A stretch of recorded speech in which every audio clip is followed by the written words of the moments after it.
Traveler, Paimon. It's been a while. As it happens, there is a letter here for you.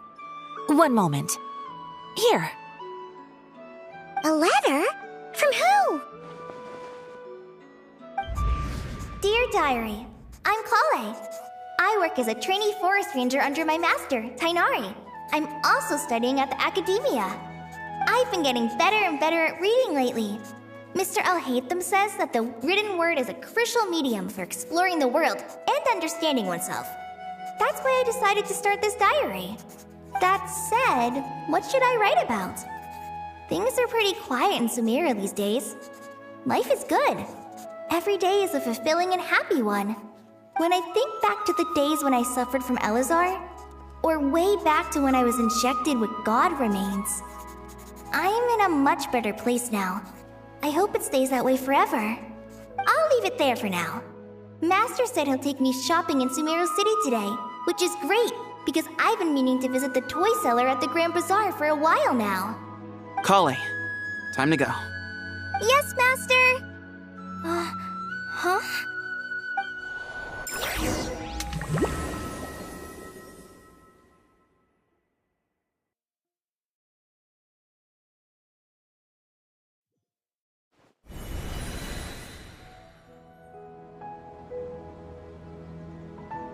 What's wrong, Kale? Is there something on my face? No, sorry. I didn't mean to stare. Did Master Tainari send you to pick me up? Master Tainari? What are you talking about? Tainari is the General Mahamatra. He's probably busy arresting criminals in Sumeru City. I mean, if that's what floats your boat, I can introduce you, but... Wait, Master Tainari is the General Mahamatra? But what about Mr. Sino? Sorry? Oh, you mean that guy who just joined the Vahumana Darshan? Rumor has it he's the leader of the Temple of Silence. If that's true, it's pretty impressive. Sounds like you've been getting to know more and more people since you joined the academia. That's great, but don't let your forest ranger duties fall by the wayside, okay? What's going on? Sethos is acting like he's my master, and Master Tainari has taken over Mr. Sino's job. Is this some kind of prank? If so, it's a weird choice of prank.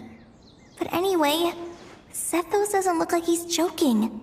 What is this all about? Hey, you're zoning out again. I'm gonna buy some tools for the Rangers. Why don't you stretch your legs a bit? It's been a while since you last visited the city, right? Wait! He's right. It has been a while since I last visited Sumeru City. Was it always like this? I mean, it feels familiar, yet somehow... something seems different. Is this really Sumeru City?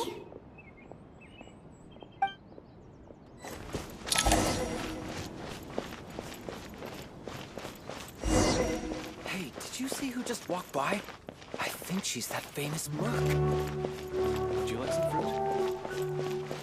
How will I It takes ever save courage enough to money to maintain buy a that peaceful custom-made axe with... I heard that Sage disappears without a trick. Lord Kave Bay, did you get a chance to review this month's accounts? Any feedback? You mean the version you sent over a few days ago? Yeah, I took a look when I received it. I was thinking that maybe our profit margin is a little excessive. I visited some of our commercial partners last month. Their earnings are very slim.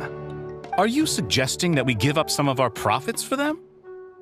Well, since we have more than we need, yes. Making money for its own sake is pointless. Don't worry, I've already planned for it and the numbers look fine. We can adjust the rates starting from next month. Also, about that designer you hired, I've had to revise his proposal 3 times now, but he just doesn't seem to... Let's cut our losses. Pay him his fee and send him on his way. I'd like you to get Layla on this instead. She was Cyrus's student, and she designed the Palace of Alcazarzare. Seems like a much safer choice. Who's sneaking around over there?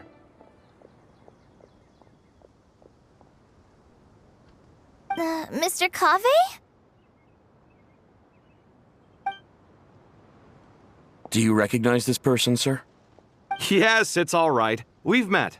This is Kale, Sethos' trainee. He brought her along the last time I went for drinks with him. What brings you to the city, Kale? Is your master here too?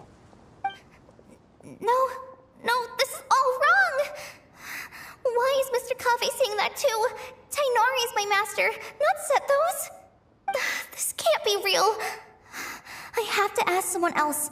There's gotta be someone else out there who still remembers the truth. Hey, wait! Don't run off! How strange.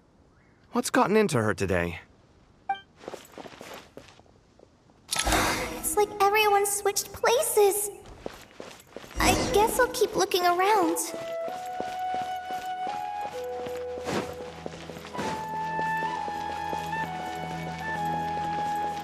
Would you like a cup of coffee? Students are under so much pressure these... Lots of visitors today, I see. Welcome all. It's been a while. Hey, Rahman. You know that guy who sells face powder on Treasure Street? I haven't seen him around in a while. Any idea what happened to him? Oh, you mean a Hongar? Yeah, he got into a brawl with Shavirme on Treasure Street. He's been banned from setting up shop there for now. Seriously? Oh, well, that's a shame. I was planning to pick out some makeup for you. Oh, don't worry about it. The legendary Flame Mane discussing makeup with the Zubair Theater star dancer. Now there's something you don't see every day. Flame Mane? You know, I'm not actually sure when people started calling me that. Maybe the other Eremites thought I needed a fiercer title to scare people off? To be completely honest, I think the title would fit you better than me, Dia. You think? Can't say I've never imagined myself as a merc. If I ever give up the dancing, maybe I'll head to the desert and give the Eremite life a try. You would? Is that so strange? Oh, not at all. In fact, I've actually had similar thoughts before. If I ever get tired of sleeping out in the wild, I think I might go look for a job at the Zubair Theater. I've adored the dance of Sub-Zeros ever since the first time I saw you perform it. If the chance ever came up, I'd love to try it out on stage for myself. Really? If our manager Sataria heard you say that, she'd hold you to it. Probably grab you by the sleeve and never let you go again. Hey, when that day comes, I'll do your makeup myself. How's that sound? Sure. If the day comes, I'd be honored.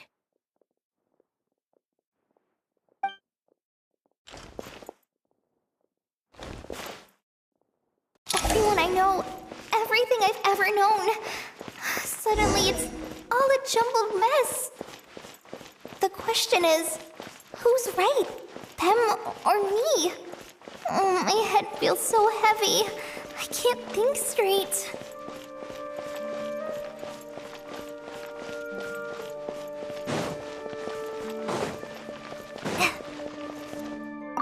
All right, not a single Mora short. That covers you for this month's rent. What a relief. I was worried the design fees I received this month wouldn't be enough. Well, next time, don't fret. Just let me know and I'll give you a few days' grace. We've known each other long enough for that. Anyway, how are you settling in? I couldn't help but notice that you're staying up late quite often. Yeah, I can't explain it. I just feel more inspired at night. Once I get in the zone, I can race through a whole bunch of drafts, no problem. But what about you? I keep hearing you sighing these days. Is everything okay? Oh, it's just... Don't you think this house is a little small? I guess I should be used to it after living here for so many years. But for some reason, I've been feeling claustrophobic recently. I want to move somewhere bigger. Once I've made enough mora, I'm gonna buy a huge new house. As big as... at least as big as the Palace of Alcazarzaray. That sounds really expensive. True. I'll never be able to afford it on a scribe's salary alone. I need to find another way.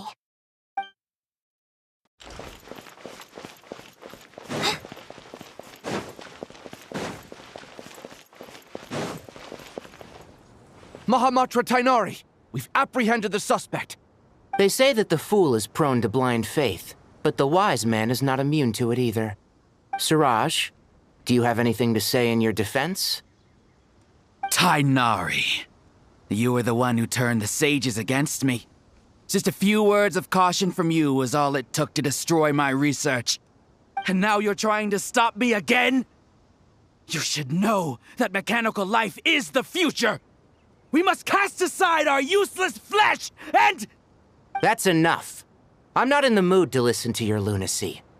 Anyone could tell you how amateur your work is. Karina, Ilias, put him somewhere safely out of the way. Yes, sir. Next on the agenda is... Master? What is it? Wait, did Professor Zahahati send you? She's been encouraging me to take on an apprentice. Might be getting a bit ahead of herself there, though. No, Master! It's me! Kale! Listen to me. Something really weird is going on in Sumeru City.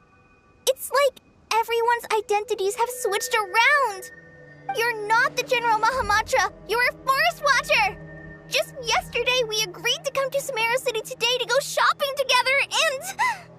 All right, there's no rush. Let's back up a little. Your name is Kale, correct? Although this is our first meeting, you do seem strangely familiar somehow. Is there anything I can help you with? No.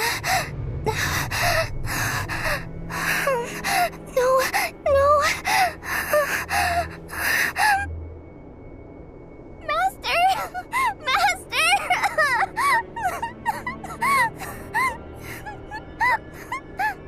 What is it?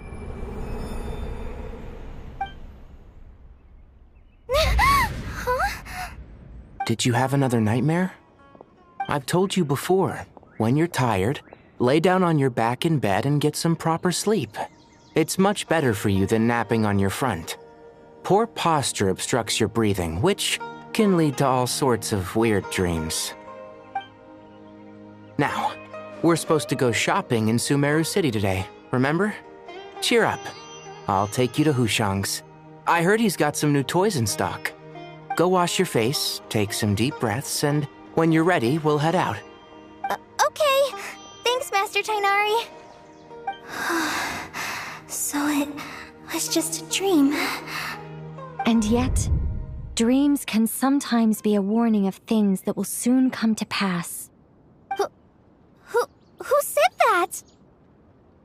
That dream felt unusually real, didn't it? Here's my suggestion. Since you're heading into Sumeru City anyway, you may as well tell Lesser Lord Kusanali about everything that happened. And just to be on the safe side, I think you should also inform your 2 traveler friends who once helped save Sumeru. I'd write them a letter if I were you. Time is short. A storm is coming from beyond the bounds of fate.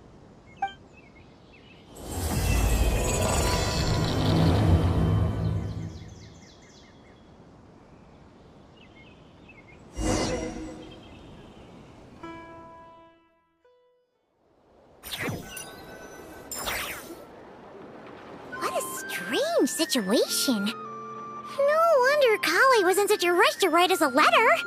Imagine waking up one day to find that everything around you has changed. You might not even recognize Paimon anymore.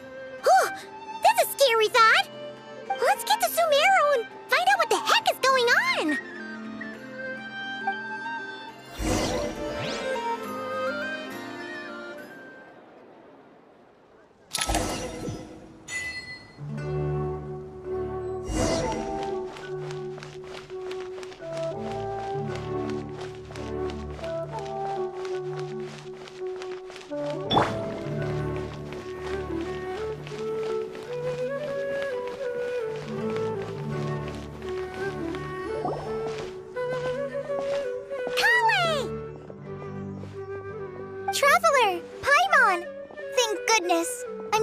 glad you made it. Of course! We won't let anything happen to you, Kale. So, what's going on in Sumeru City? Looks like lots of people are moving or something. Yeah, I was just gonna say. After I wrote my letter, Master and I went to Sumeru City and told the Dendro Archon everything that I experienced, from start to finish. She was silent at first. It seemed like she was deep in thought. Then the next day, we got told that she was ordering everyone to leave Sumeru City immediately and move to Caravan Rebot. The entire population of the city has to move? Not just Sumeru City. The evacuation also includes Lokapala Jungle, Avidia Forest, Ashavan Realm, and Ardravi Valley. Basically, everyone living in the rainforest must temporarily relocate to Caravan Rebot. Holy smokes! It's crazy! Yes, it's quite an operation. Even if people only bring the bare essentials, the scale is simply enormous. They've requisitioned almost all the Sumpter Beasts in Sumeru for the task, including the entirety of Dori's Sumpter Beast Park.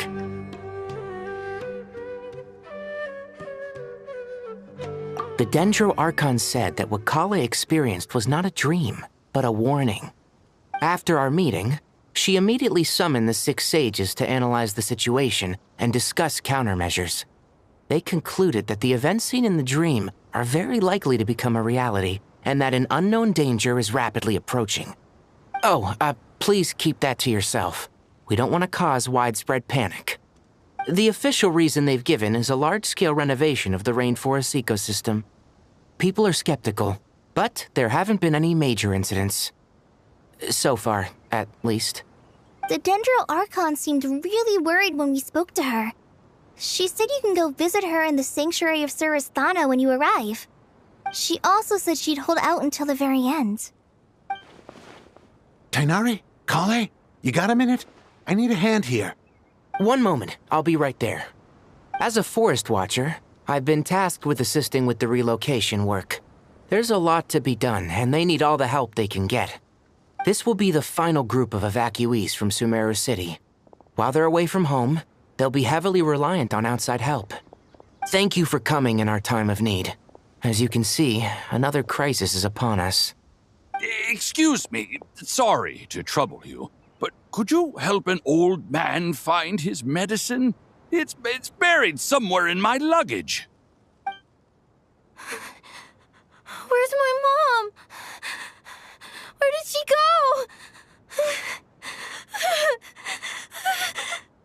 go? Don't worry, it'll be okay. Those items are worth a small fortune. Make sure you store them somewhere safe. You understand? I bet you thought you'd get away with this in the chaos, huh? Guess again. No petty thief gets past me.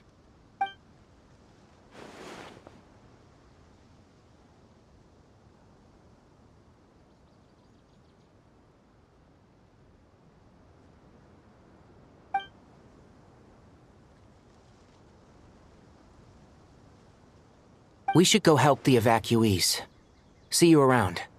I'm so glad that you believed me and came all this way to help. It means a lot. Please stay safe. Don't worry. We may not know exactly what's going on yet, but as long as we stick together, we'll find a way through this. Goodbye! Look after yourselves!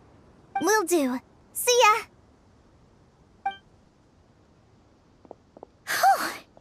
Paimon's not sure how she found the words to comfort Kale because, honestly, she's kind of nervous herself. Let's head to the Sanctuary of Surasthana and see Nahida.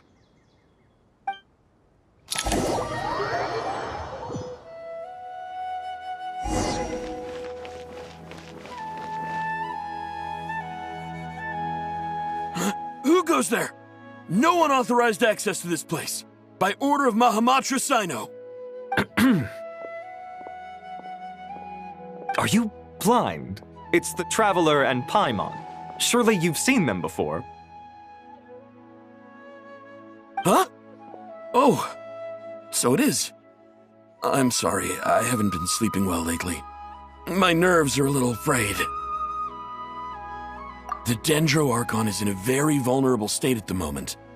Mahamatra Sino is concerned that our enemies might choose this moment to strike, so he's ordered us to strengthen our defenses. Just seeing you two again already puts our minds at ease. Please, enter. I'm sure everyone's expecting you.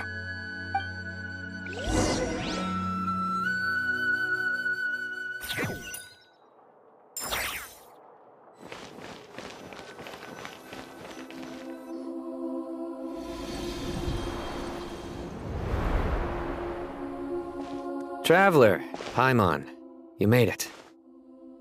Aha! Perfect timing. Reliable helpers like you are just what we need right now. Oh, it's good to see everyone again. Kawe gave us a rough idea of what's going on, but we still have a lot of questions. What kind of danger is Sumeru City in exactly? And how come everyone has to move to Caravan Rebot? At this stage, we can't be certain. We're investigating, but no definitive answers yet. I take it that Kale told you about her strange dream? Yeah. Apparently, everyone in Sumeru City was acting super weird. Even you guys. It was like you'd all switched places. That's right. Kale and Tainari reported the situation to the Dendro Archon. She believes that it wasn't merely a dream, and that whatever it was has something to do with Irminsul. It's a reasonable inference. Only through Irminsul can people's memory and cognition be so significantly modified in such a short time. We don't know why Kale would dream of these things, nor who was trying to warn her. The Dendro Archon decided to connect to Irminsul to investigate more thoroughly. Irminsul is connected directly to the ley lines. The tree serves as a central hub where the ley lines converge, and its core function is to record and store the world's knowledge and memories. But something has gone awry, severely compromising the performance of this core function. Information is bottlenecking inside Irminsul, hampering the ley line's flow. If this continues, new information will languish unrecorded, with existing records thrown into disarray. In short, the souls of the dead will be stranded, while the living have their sense of reality warped. In the long run, Kale's dream could well become a reality. And that's just the beginning. There's no telling what other nightmares could end up coming true.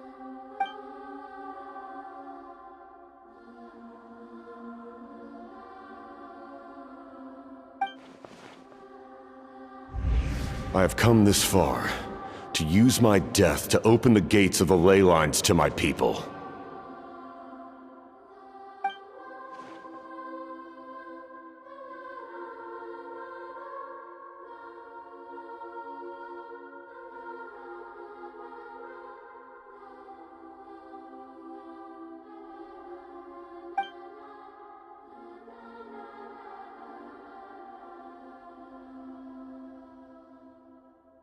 Faced with a growing backlog of information, the Dendro Archon decided to connect herself directly to Irminsul and take over the recording and processing function herself.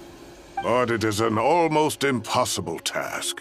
Individual brains aren't equipped to deal with the sheer volume of knowledge and memories involved. All that information flooding in at once would instantly fry any human mind. And for a god, even for a god, the suffering must be unimaginable. The Dendro Archon's power originates from Irminsul. Any issue with the tree itself takes a toll on her to begin with. On top of that, she's subjecting herself to the grueling task of processing all that data. It must be torture for her. And despite all of this, she is somehow finding the strength to investigate the Irminsul situation from within and send us her findings. I finished analyzing the latest data. Looks like our working theory was wrong. There's no signs of Irminsul having been attacked from the outside. So it's internal then? Some sort of disease, perhaps? No. I've spent half my life studying the ley lines. If Irminsul malfunctioned this easily, the world would have met its end long ago.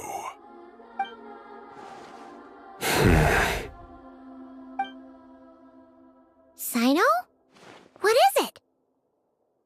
Not long ago, I got a tip from the Core of 30 that a large number of unidentified merchant caravans had recently been spotted entering Sumeru through Beta Harbor.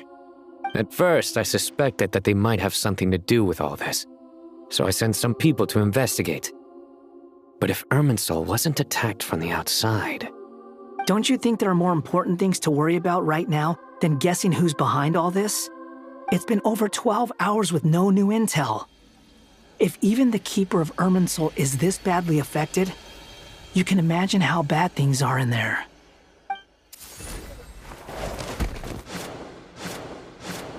Dendro Archon.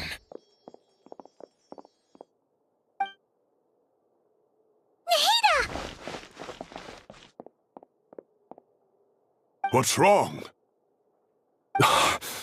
Her breathing is weak, and her elemental energy levels are dangerously low. Looks like it's time to move to the backup plan. What's the backup plan? Get out of the city and take the Dendro Archon with us. The entrance to Irminsul is directly beneath the sanctuary of Surasthana. That means this is ground zero if anything goes wrong. The Dendro Archon has a very strong connection to Irminsul. But theoretically, this connection should grow weaker with distance. Under normal circumstances, she can unleash her full power here. But with Irminsul out of control, our first priority is to get her away from here. The situation is critical. There's no time to deliberate. Everyone in agreement? I'll deal with it. I'll also let the Matra and the Core of 30 know to start evacuating.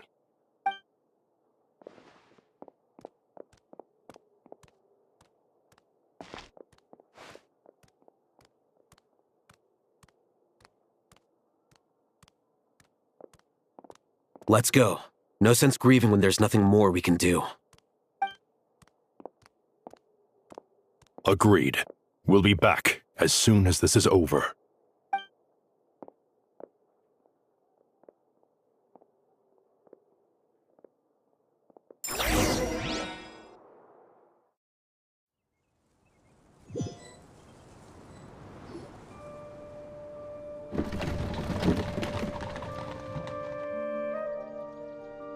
The last group of civilians has been safely evacuated. Dendro Archon's carriage will travel with them. Sino and Hat Guy will protect the convoy.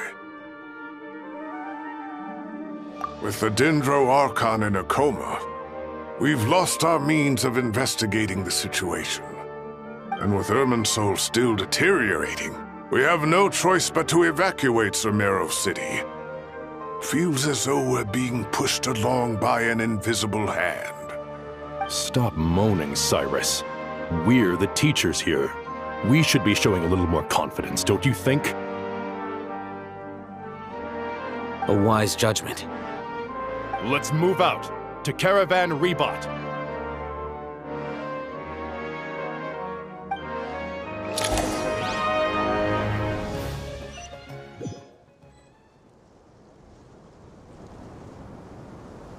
Sir, all units are in position.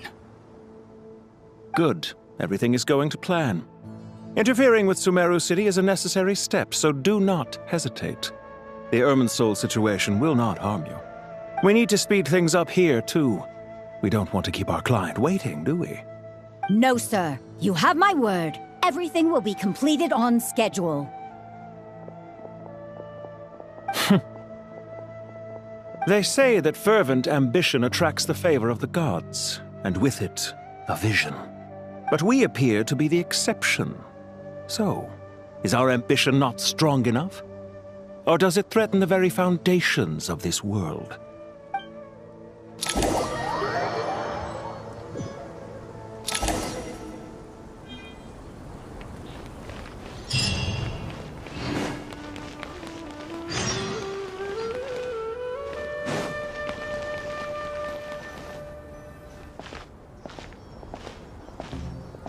How is the Dendro Archon? Her breathing is steady. I prepared some therapeutic incense for her, but it hasn't had much effect. Her vitals are still very weak. Based on the information you've provided, I have a working hypothesis. Her condition is partly due to Irminsul's influence, and partly due to a physiological imbalance caused by the rapid depletion of her power. Elemental energy usually flows through the body at a relatively constant rate. The body grows accustomed to this rhythm, so when it's thrown out of balance, physical symptoms will appear. Is this similar to the ley lines? Overloading and withering both directly affect their vitality, potentially causing irreversible damage. Correct. From a biological perspective, if you overexert yourself, you pay the price with your life. The Dendro Archon is not only drained of power, but her life force is at a critically low level. Is there any way to restore her health? I know the ley lines have strong self-healing abilities. As long as any blockages or pollutions are dealt with, they can quickly regain their vitality. But what about people? Well, gods. What's their capacity for self-healing? Before we think about that, there's a bigger predicament to resolve. Restoring the Dendro Archon's power requires us to heal Irminsul first. But that will be extremely difficult without the Dendro Archon's power. Paimon's already getting lost here.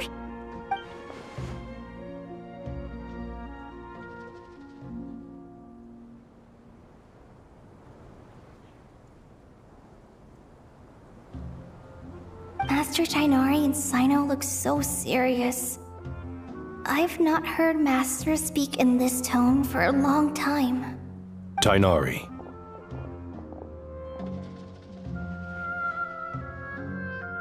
Master Nephis, sages.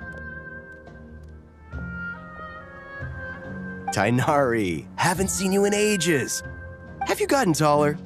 Or did your ears get longer? Hopefully the former, Uncle Baladuri. Cyno, where's Professor Cyrus? I thought he'd be with you. He went out into the wild to investigate the situation. He said that the Irminsul anomaly will likely start to affect the real world soon. He shouldn't be trotting around alone at his age. Which way did he go? I'll look for him later. Would someone mind introducing us? Ah yes, of course. Allow me to do the honors. I'm sure we're all familiar with the Traveler and Paimon. They're the heroes who helped foil Azar's conspiracy and save Sumeru. These gentlemen and I are the 6 current sages of the Academia. Balduri and I are part of the Old Guard, while the other 4 took office after Azar and his clique fell from power. We have Sage Alkindi of the Spontamad Darshan, Sage Farnas of Kasharawar, Rataoist Sage Shakir, and finally Harabatot Sage Rusht. Nice to meet you all! I've heard much about you. Delighted to finally meet you in person. You're younger than I imagined for someone with the power to stand up to fate itself. Thank you for lending your aid to Sumeru once more. Once we're on the other side of this, could we get a photo together? My daughter has a friend named Isak. He's always talking about you two. Of course! No true hero would deny a child their wish. Back to business. So with the Dendro Archon currently in a coma, the people have taken temporary refuge at Caravan Rebot, but they cannot stay here forever. We need to come up with a plan as soon as possible. Farnas, any thoughts? Well, firstly, having reviewed the data, I'm inclined to agree with your assessment. This doesn't look like an attack on Irminsul from the outside. Rather, it resembles a malfunctioning machine. Calculations going haywire and sparks flying. That being said, before we consider how to fix it, we need to understand precisely what has gone wrong. Furthermore, we somehow need to ascertain this without relying on the Dendro Archon's power. We have no direct access to Irminsul. However, we might be able to gather the information we need from the ley lines. Study the branches to learn about the trunk, in other words. Wait, is that what Cyrus is up to? No wonder he ran off to research in the wild. Curse always one step ahead of me, isn't he? I heard that while in the sanctuary of Surasthana, the Dendro Archon had to serve as the central information hub herself. This is a clear sign the situation within Irminsul might be far worse than we can imagine. Irminsul is vital, not just to the safety of Sumeru, but to all of Teyvat. We must be the ones to bear responsibility for this world. To be on the safe side, I think we need to consider some backup plans. Are you saying we should consider a scenario in which Irminsul is completely destroyed? I'm merely pointing out that the possibility exists. You have a valid point. But until worst comes to worst, I believe we should focus our efforts on resolving the Irminsul anomaly and helping it recover. Kale, I understand that you were the first to foresee this crisis. If it's all right, I'd like to talk with you about it in more detail. Of course! But even I don't know how I came to have that dream. If there are no signs of external damage, could it be a stress fracture? Metals tend to suffer from this issue with long-term use, and Irminsul has existed for centuries, after all. It's possible, but surely a stress fracture would be more likely to cause a complete shutdown rather than chaos. Sages, General Mahamatra, sorry to interrupt, but something has come up. What happened? Some citizens didn't believe that Sumeru City was really in any danger. They slipped away and hid during the relocation, intending to return home. How many people are we talking? About a dozen. Sakura found them while on patrol, but they appeared to be suffering from psychosis. For whatever reason, they were trying to kill each other. By the time we arrived, there were only 2 survivors. One was unconscious from their injuries. The other tried to attack us, but was subdued. Where did this happen? Near Yasna Monument. That's not far from Caravan Rebot. Master. I know. The Irminsul anomaly is beginning to have effects in the world. I didn't expect it to spread to Yasna Monument so soon. It almost feels like we're being chased relentlessly, with no time to catch our breath. Sir Cyrus said the same thing.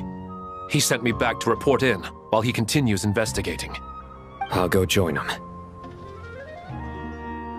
Count me in too. Don't let my age fool you, I can still fend for myself. Very well. Meanwhile, the rest of us will continue discussing our next steps. Get back soon. Take care of yourselves. It's getting dangerous out there.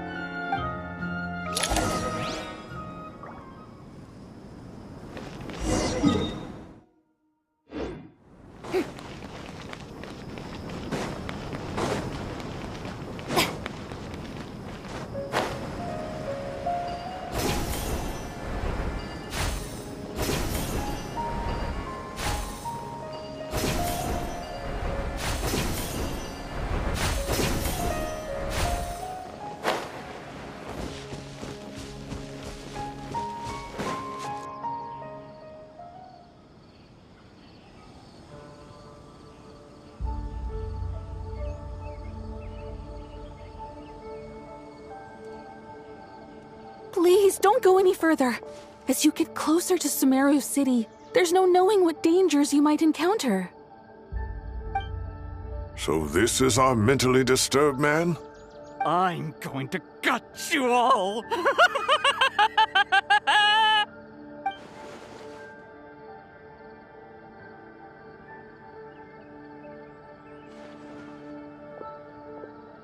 Cyrus, you didn't even bring a single guard? Do you think you're some sort of warrior? It's fine. Come here and look at this. Oh, it's... That's right. Flowers that bloom from openings in the ley lines, indicating some sort of anomaly. I don't believe I've ever seen a color like this before. Did you discover it nearby? Not just here. Way over there, too. They're everywhere. There's even more in that direction. How did you ascertain the situation further ahead? Didn't you just say that we can't go beyond this point? Yes. This area is relatively safe so far. But if you continue forward, delusions will start afflicting your mind. However, some vision-bearing mercenaries were able to maintain their sanity a little better. They're the ones who brought back news from further afield. Sino, do you remember the class I taught on dissecting ley line blossoms? I do, Professor. I received full marks in that course. Good. After all these years, it's time to put that knowledge into practice. There must be anomalous information hidden within these blossoms. Alkindi, I'll need your help as well. Been a while since we worked on a project together, hasn't it? Sure has. Well, what are we waiting for? Let's get to work. Anything we can do to help?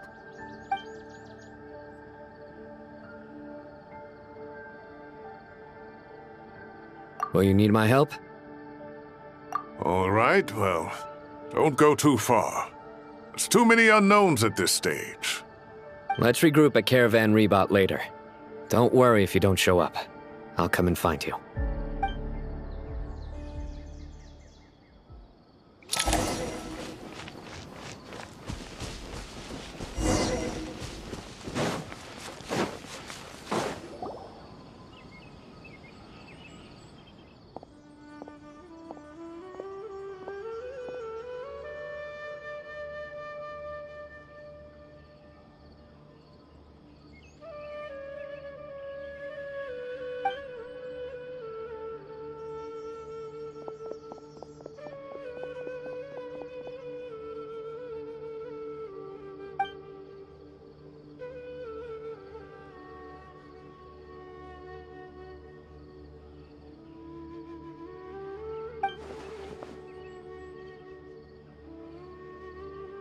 That should be the heart of Oasis. All we need to do is light it with the fire seed, and it'll restore a pep with elemental power. The damage it suffered internally will also slowly begin to heal.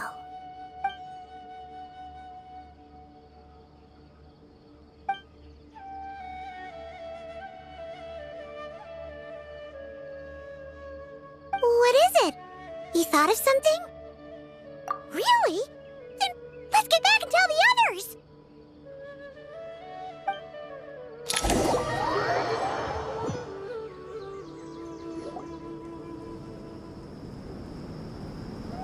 Whew. Glad to see you've returned safe and sound. Any longer and we would have gone out looking for you. Well, this is a nice surprise. Paimon sure feels better with everyone we know here. We've made some progress, so let's start by giving you and Paimon a quick update. By dissecting the ley line's blossoms, we've been able to deduce that although Irminsul is experiencing an anomaly, it has not completely rejected access from the outside. The Dendro Archon has the power to connect to Irminsul, but there's also another way. I assume you recall the devices everyone was wearing when you first arrived in Sumeru? Devices? Oh, wait. You mean... The Akasha terminals? That's right. Of course! It's been so long, Paimon almost forgot all about the Akasha. Wasn't it shut down, though? Yes, but although the system isn't currently operational, the technological infrastructure is all still there. And it turns out that a certain someone gets so bored at work that he's actually read through every single one of the instruction manuals. No prizes for guessing who that was. If praising others is that embarrassing for you, you can simply spare yourself the ordeal. As much as it pains me to say anything nice about him, there's no denying his intelligence. He rarely forgets anything he's read. The Akasha is exactly what Sumeru needs at this moment. Between us, we should have all the knowledge and expertise we need to get it up and running again. But if I recall correctly, doesn't the Akasha need a Gnosis to function? That's exactly right. The Akasha relies on the Gnosis as a power source, and in its absence, we'll need to find an alternative. To tackle this problem, it looks like we'll be relocating once again. Mainly to the Temple of Silence. Ring any bells? It's the only major institution in Sumeru dedicated to preserving the knowledge of King Deshret's civilization. You might find the answers you're looking for hiding there. I agree. There's a good chance. Master Nephis and the other sages have discussed it. As the chaos from Irminsul continues to spread, Caravan Rebot won't be a safe haven for much longer. We have to move into the desert next. The scholars and sages will head to the Temple of Silence, while the civilian population seeks refuge in Aru Village. The Eremites will keep everyone safe during the journey, and Candace will be there to receive us at the village. This leaves us just one thing to worry about. That Dendro Archon. She's very weak. We can't afford to wait until Irminsul is fixed. There has to be another way to help her. Huh. Well, luckily, the Traveler had a eureka moment while we were out investigating. Really? Wow, nice one, Traveler. Let's hear it. What say our Amorta experts? Theoretically, it's feasible. From what you're saying, although elemental life and elemental energy have their differences, the Dendro Archon has explicitly stated that she can imitate the power of the former. In which case, as long as a Pep is willing, she should be able to convert her own power into a form that the Archon can use. It wouldn't be difficult for her at all. The only problem is convincing her to help. Yeah! Even though she wasn't exactly friendly the last time we met, she didn't refuse to talk with us. When she realizes the danger that Nahida is in, surely she won't turn a blind eye to it. Well, hopefully not. Either way, we're not exactly spoiled for choice here. Hey, it's better than having no options at all. I agree. Without Irminsul's aid, the legendary Dendro Dragon Apep may well be the only living thing in Sumeru who can help our Archon recover her power. There's no time to lose. I'll bring this proposal to Master right away. If he and the other sages agree, we'll split into 3 teams. The academics will go to the Temple of Silence to look for a solution to the Akasha problem. The Eremites will escort the civilians safely to Aru Village, and the Traveler and Paimon will take the Dendro Archon to see Apep. There's still a long road ahead, and no knowing if we'll make it. But at least we have a direction now. I'll take it over floundering around in confusion. If there are no objections, then let's proceed. But before we adjourn, I would like to leave you all with some parting words. No matter the distance between us, there will always be an invisible force tying us together. May the bonds forged in the past shine bright like stars and open a new path before our feet. Huh. Is that from King of Invocations? No. This one's from King of Invocations, the sequel. What's the difference? The sequel's much cooler. Couldn't agree more. Well, it was very apropos. Once this is all over, I'll give everyone a copy of King of Invocations and the sequel to show my gratitude. Come on, let's get moving.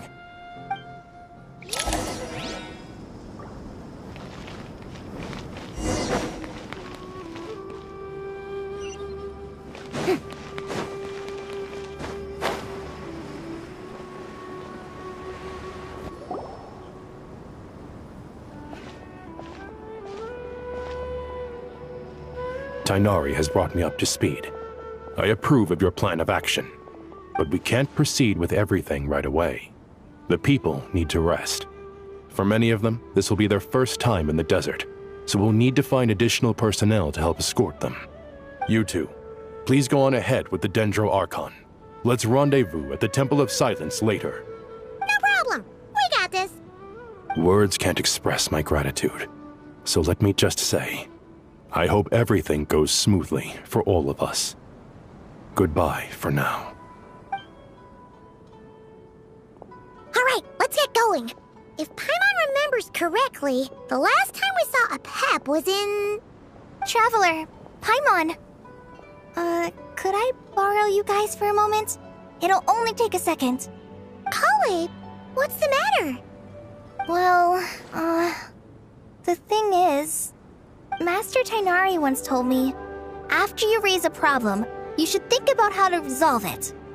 But ever since I had that dream, I feel like I haven't been of any help at all.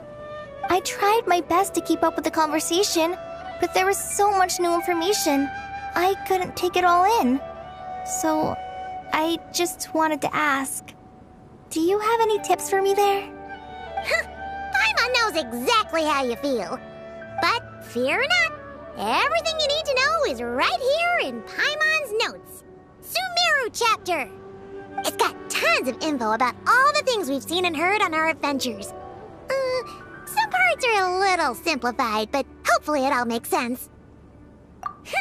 You see? Being the greatest guide in Tibet isn't just a fancy title. It takes a lot of hard work. Paimon doesn't always understand the things you're talking about with other people.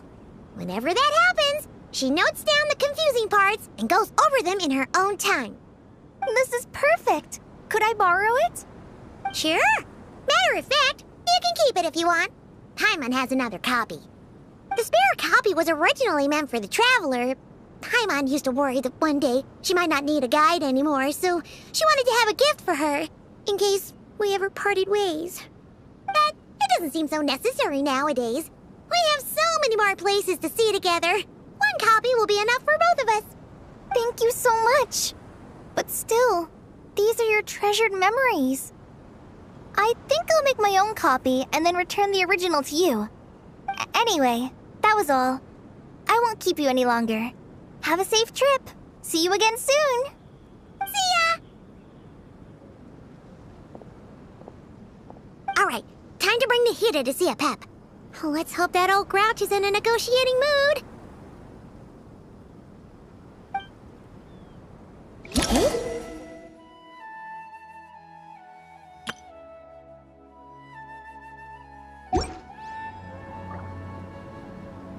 Actually, never mind. In a pap-sized, Nervalet's probably one of those dragons who's grown too close to humankind. They might end up fighting for all we know.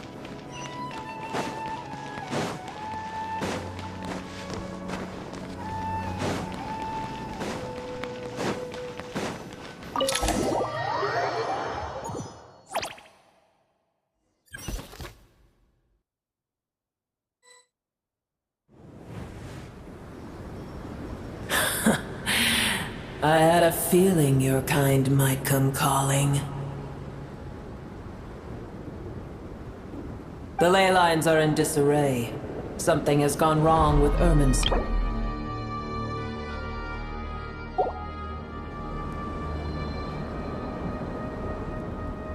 Even from a great distance away, I can sense that Sumeru is headed for destruction.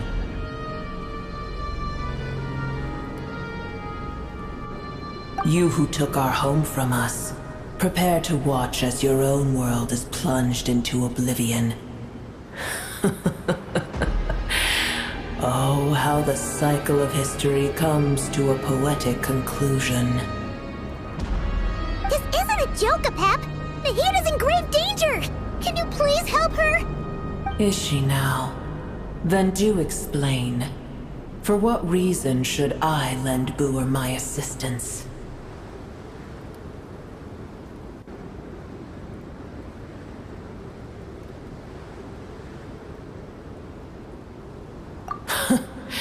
The Age of the Dragons ended long ago, and the world that replaced it is under the dominion of the Heavenly Principles. In choosing not to side with your enemies when the Heavenly Principles' rules began to relax, I have been merciful enough. Do not forget that I have no love for this world you hold so dear. Be not mistaken, the fate of Sumeru is of no concern to me. I am neither the god of this land nor its guardian. I may have given my tacit agreement as your kind built homes here and multiplied for generation upon generation. But that does not mean that I bear any responsibility for Sumeru. Tiny Boer, puny humans.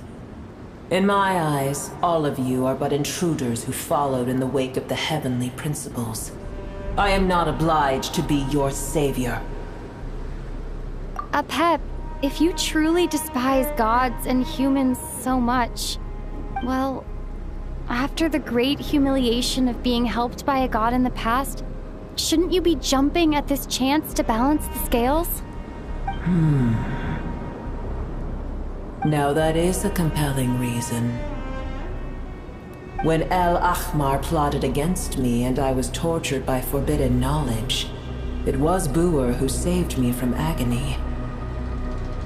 And though I regard with shame the pity of my enemies, to receive aid without repaying it would likewise tarnish a dragon's dignity. Oh, tiny Buer, puny humans.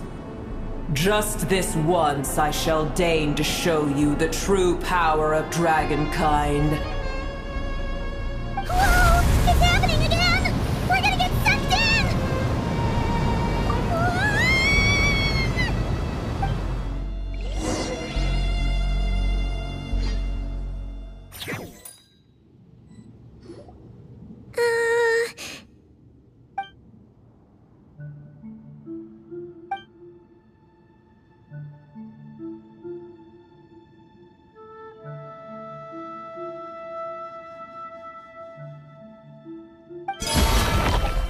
It is done. The heart of Oasis is supplying her with life force as we speak. It shall not be long before she recovers. But I should warn you. Buer's existence is closely intertwined with Irminsul. Unless the issues plaguing it are resolved, she will never completely recover her former strength. Thank you. Spare me your words of gratitude. You may also spare me your feigned concern.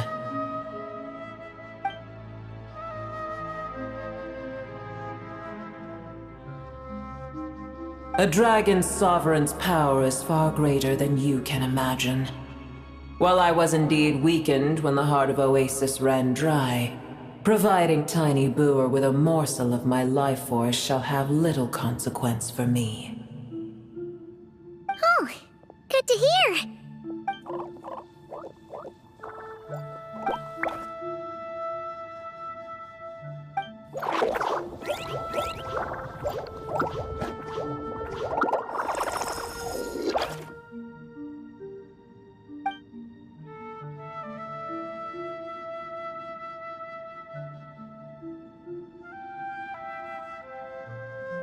Ever held in high favor, I see. Oh, well, you know. The compliment was sincere. Simply accept it.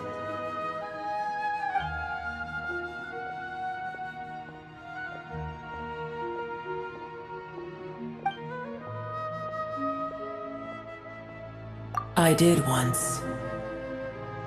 That tree was not planted by the heavenly principles. Irminsul existed before they ever arrived in Tevat. What? There was a time when it belonged to Tevat, to dragonkind. Its appearance and function then differed greatly from today.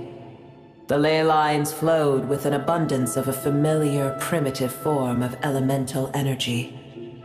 You may know it as the power of the Light Realm.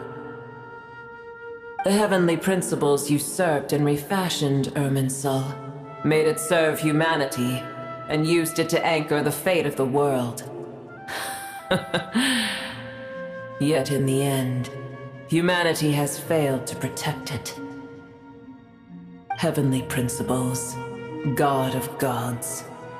It makes me sick. The enmity between your kind and mine can never be bridged. As things stand today, holding a grudge against you would serve no purpose. But there will come a day when we reclaim this world for ourselves. The opportunity will arise no matter how long we must wait. I can already sense that far away from here, the Hydro Dragon has wrested his authority from the hands of the usurpers. Though we have yet to meet, I know that we are both preparing for our revenge day and night. Uh-huh.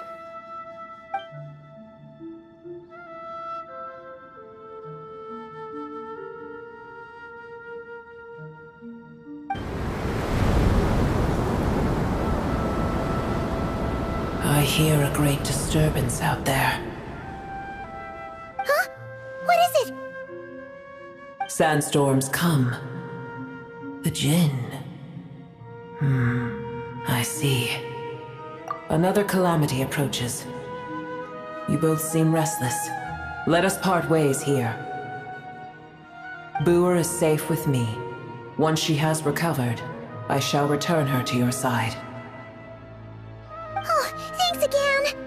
Take care, all right? I told you already I have no need of your feigned concern.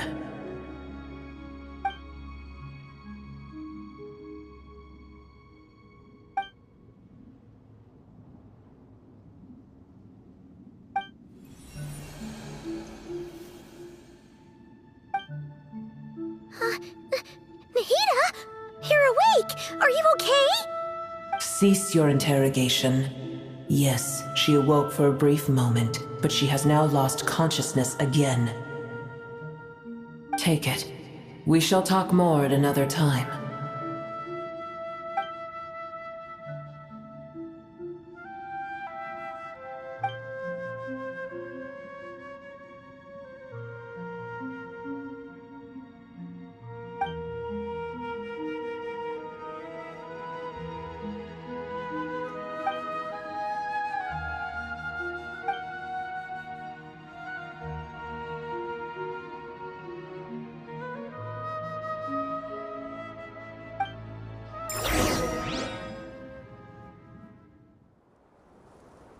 Where the heck are we?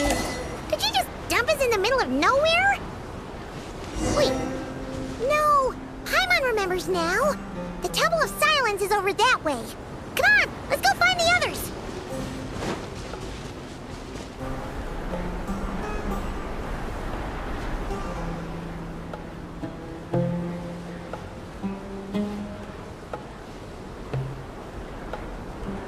There's no need for everyone to stay here. I'll protect the sages. The rest of you, return to Aru village.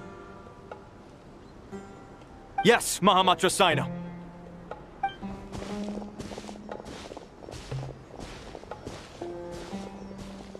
Sino! What's going on? You're back. How is the Dendro Archon?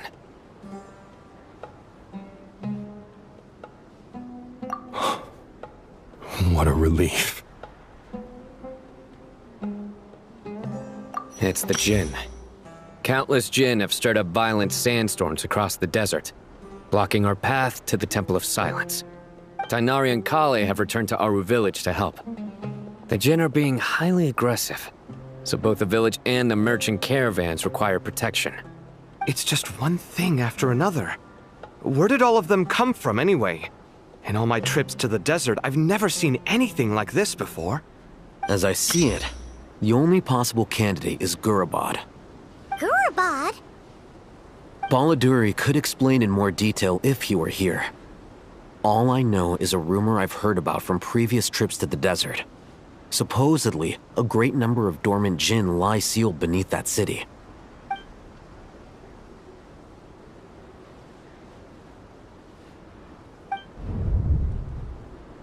Gurabad is, for me, a fated land. I must therefore return back to this city, where my destiny awaits me still. My master, I am sorry that I couldn't stay by your side for long, and that I could not have more time to get familiar with you. Lilipar.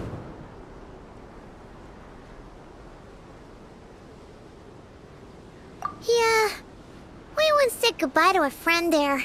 Well, maybe not a friend exactly, but someone we met on the road anyway. She was a strange bottle. If we can find a way to wake her up, maybe she can help solve the situation in Gurabad. Well, be careful. You may find there's more than just the Jinn to worry about. You mean, there are other dangers in Gurabad? It's a sensible assumption to make. The moment we arrived in Caravan Rebad, the Irminsul anomaly started spreading in that direction. Now we've moved to the desert, and suddenly we're plagued by Jinn and sandstorms. To call it a coincidence would be a stretch. Don't worry, we've gotten a lot stronger since our last stint in Sumeru.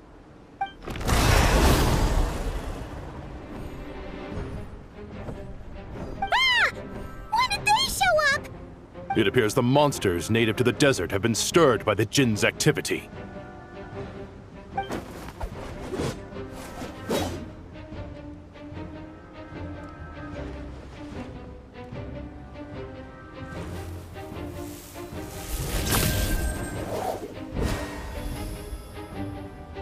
You should get going. We'll take care of things here.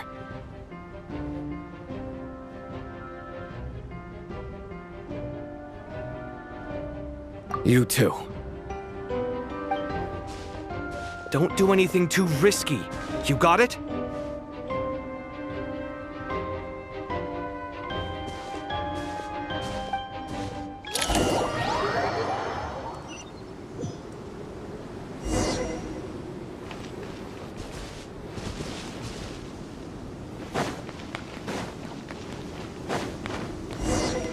The Jinn are swarming out of Gurabot! Looks like our Nathan was right! Let's get inside and see what's going on! Oh, manifest!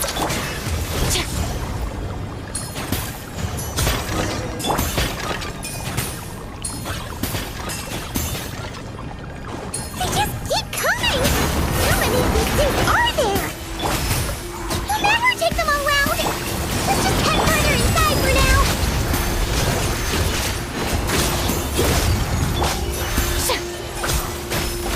Manifest!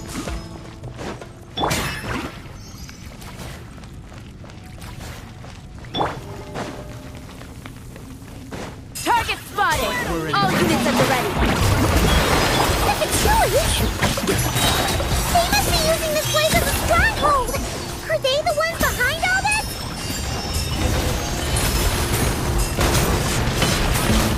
By ordinance divine! Fighting Jinn with one hand and Patchouli with the other?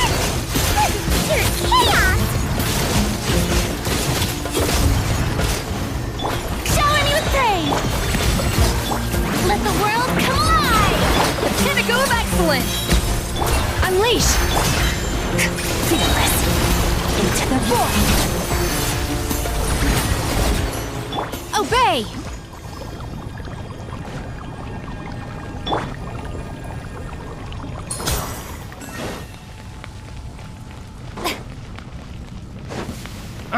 Strike a pose! My will embodied!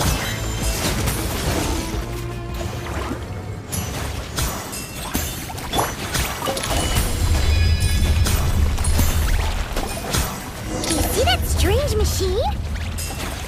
Paimon has a sneaking suspicion that that's the thing wrecking Gurabot and setting all those dangerous Jinn free! The target has reached the core zone. Requesting backup. Repeat, requesting backup. Backup en route! Stop her at all costs! Careful! They're back again!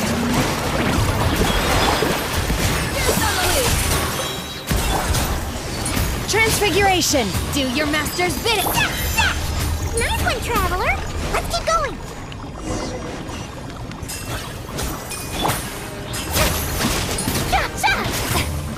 Strike a pose! Attack defrosting!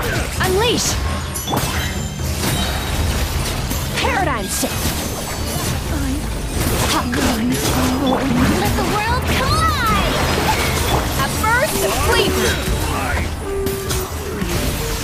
Obey! Shower me with praise!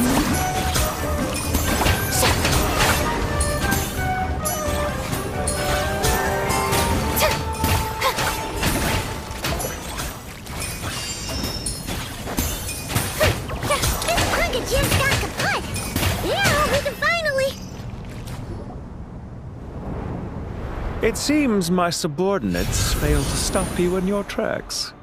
Apologies, sir. There is no need to apologize. You did well to hold your ground against such a powerful adversary for as long as you did. I must commend your courage and perseverance. So, you're in charge here, huh? First the problems with Irminsul, now this mess in Gurabot? Are you the ones responsible for all this? I'm afraid I cannot answer that. I assume you aren't naive enough to expect answers from an enemy. Oh, this guy is so snooty! However you want to spin it, you're clearly involved in this somehow. So you can either start talking, or we'll have to make you talk. Let's get him! Traveler? What's wrong?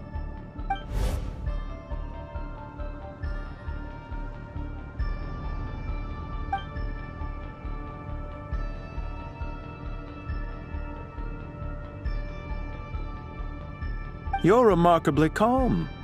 Some would act more rashly upon finding the ringleader all alone. But you keep your cool. Even as your enemy, I must applaud you.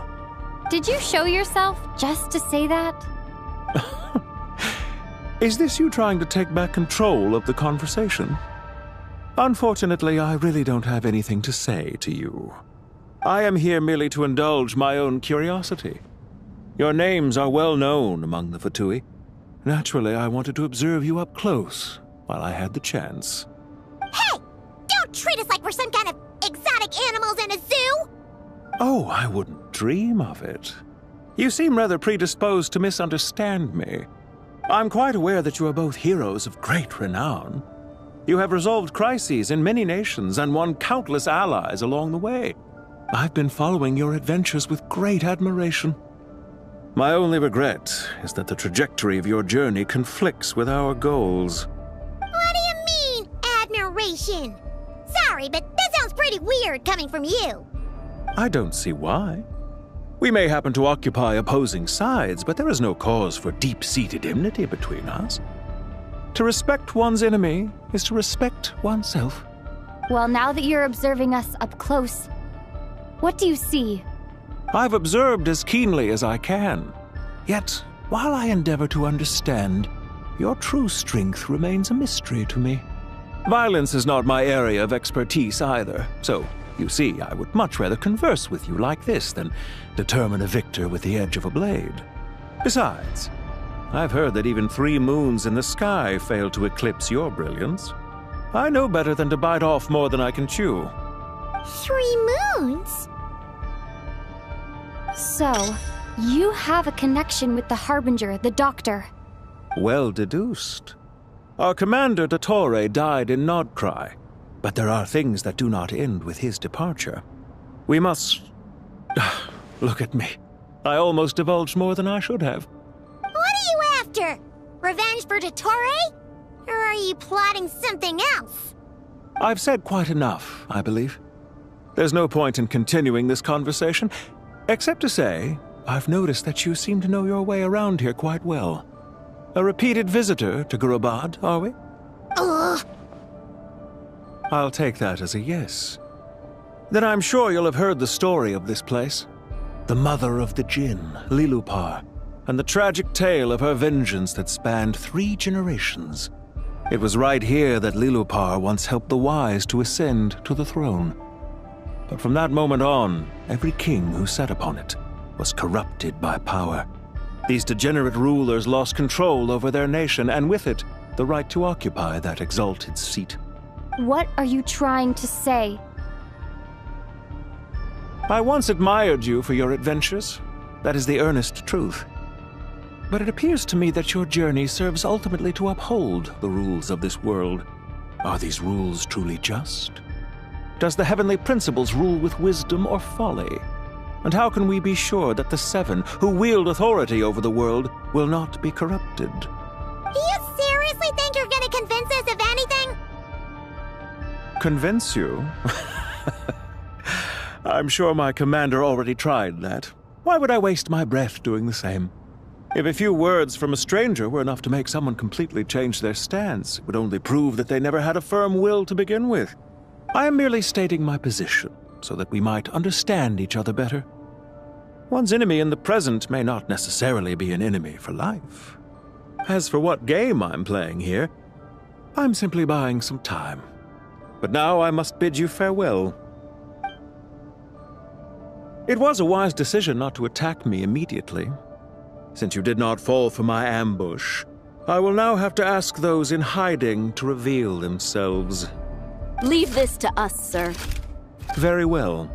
I trust you to do what is necessary. Stall her while I execute the next step of the plan. Sumeru City, Irminsul. Hey! Stop right there! Don't you dare leave without explaining yourself! All units, stop them! Protect the commander! Did you hear that? He mentioned Sumeru City and Irminsul! He definitely knows something! We can't let him get away! Get rid of these pesky soldiers, quick! Rear guards to the front! Don't let them through! Get that thing in position! Hold on! Just a little longer! We finally beat them! That mysterious guy can't have gotten far! Let's catch up with him!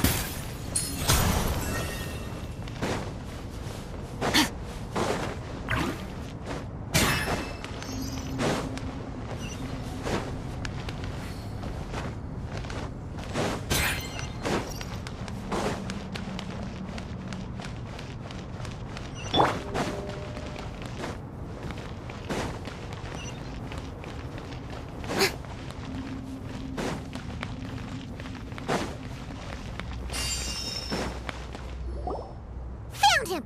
Over here! You're very persistent. Hey, you! Stop running and explain yourself! What are you trying to...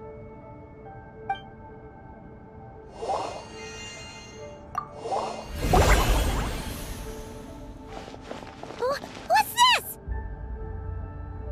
Relax. A small trap like this won't be enough to hold you. The sandstorms from Gurabad will die down soon enough, but this small window of time was all we needed to launch the next phase of our plan.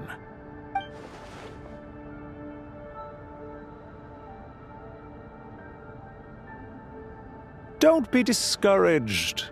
I knew that someone would come here eventually, so I planned ahead. Where to chat with you, which door to exit from, even which mechanism to wait by for you. I thought through every detail. You, meanwhile, know nothing of who I am. So far, you've only heard my voice, and for all you know, it may not even be real. But not to worry. This is only our first meeting. It shan't be our last. Just answer me one last question. Why do you continue to follow Dottore? He has conducted countless cruel experiments, even on his subordinates. Follow isn't quite the right word. Let's just say even those you see as villains have their friends, even if they aren't the most sincere of friendships. When any set of rules is established, there will be those who benefit and those who lose out. People will do anything to justify what they have gained or escape from the hardship imposed upon them. Neither he nor I are tolerated by the rules of this world. We were both searching for a new order. Our ideas of the final form that should take may have differed, but our journeys took a shared path. Goodbye, Traveler and Paimon. I wish you a timely escape, albeit not too soon. I will need a little more time to prepare, after all. Hey! Come back! Wait, this dark wall. We've seen these on our adventures before. It swallows people up! Oh, I'm sorry. She shouldn't have jumped the gun! Oh, okay. He may have fooled us this time, but we'll get him back!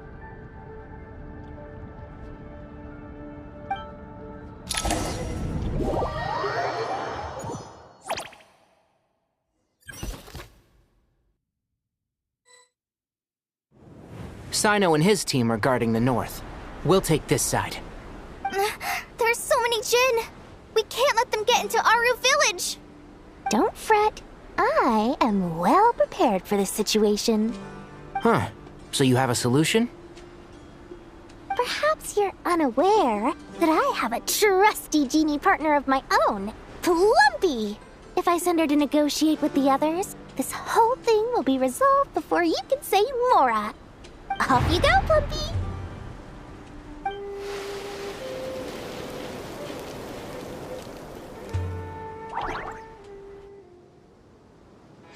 Come on, what's the holdup? 5,000 Mora. 20,000 Mora.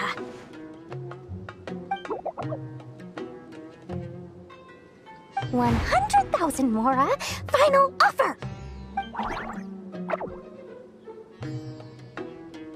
Ah, so she's a hired partner.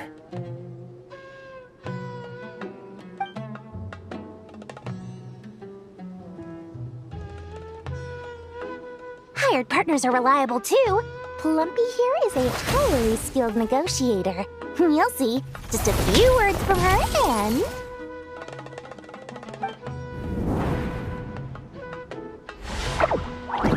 Plumpy! Don't you, Jin, have any respect for the rules? This was supposed to be a negotiation! How dare you treat my messenger like this? You wanna play rough? Two can play at that game!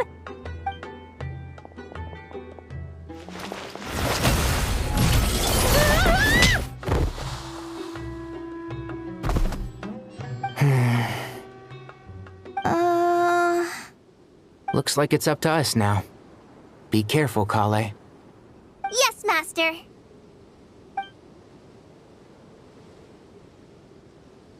What happened? How did I pass out?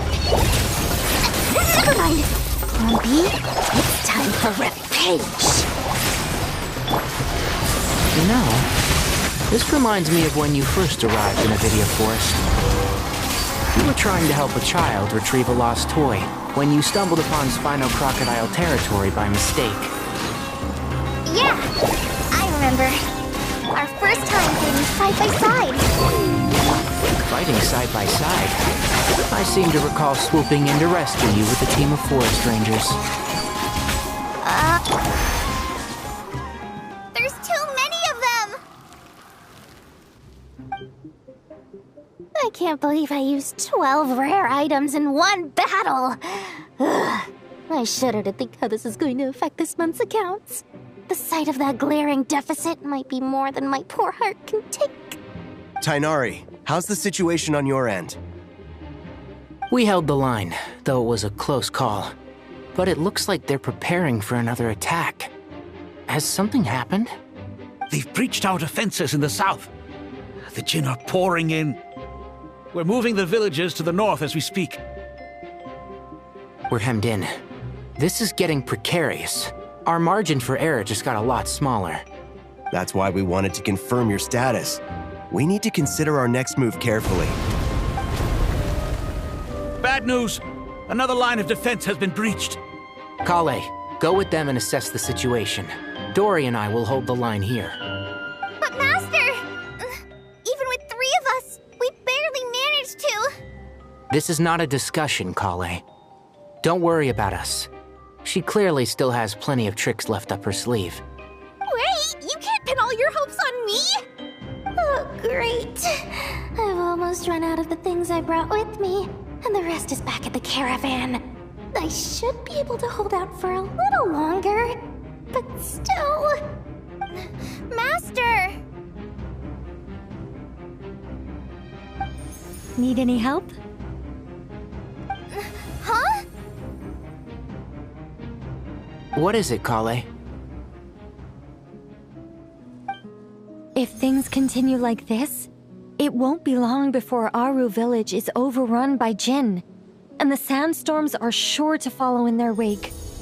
I do have a plan, but I can't guarantee it will work. I don't care, whoever you are. Please just help us. The only one who can help is you. I am merely here to guide you along the correct path. I am a spirit created at the beginning. I am a flickering illusion. I am the shimmering light that flows from the eyes of the Creator. What do you mean?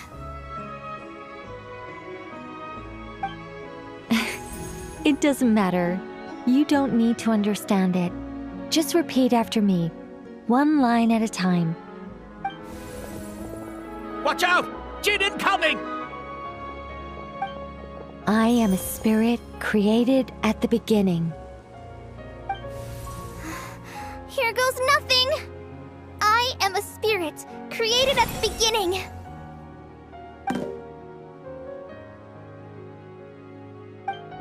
I am a flickering illusion. I am a flickering illusion.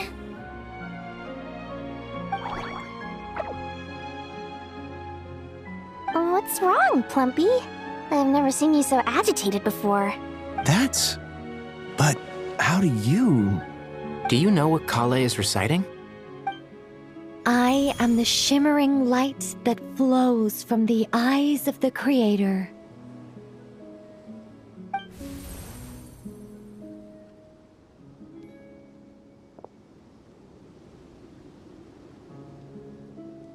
I am the shimmering light that flows from the eyes of the Creator!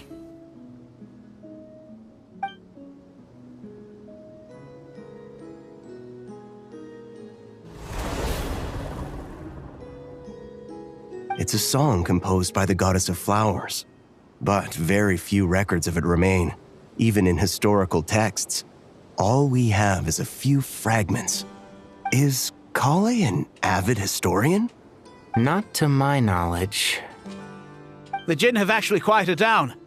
Although, no, it's more than that. It looks like they're showing submission. Clearly the songs left by the goddess of flowers have a soothing effect on them. At the very least, they're much calmer now. Really? Let me try. I am a spirit created at the beginning.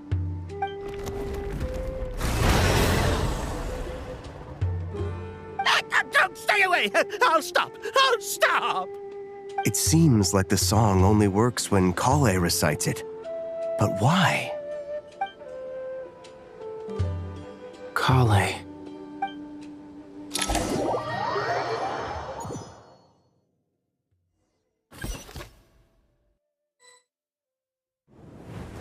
Yeah! Any luck?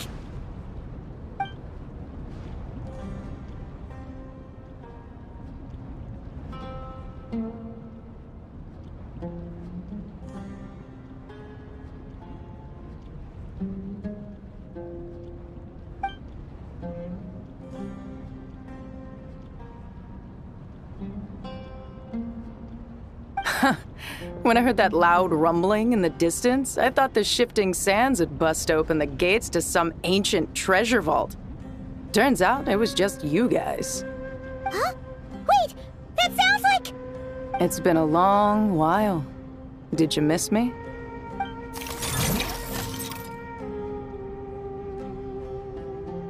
Jet! Ben! Let's save the catching up for later. First, I gotta get you guys out of there. This should be the right mechanism. Ben, can you handle it?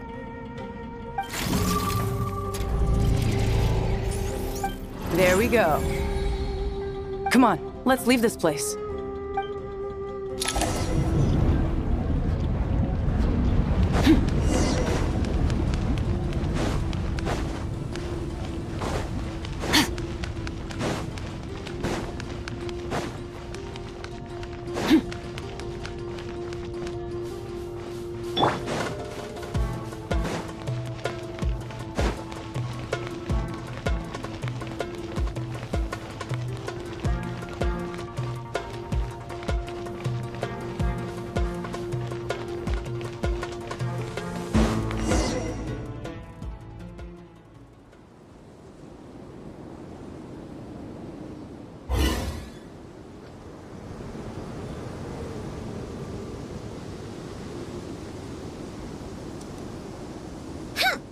Fatui sure made themselves scarce.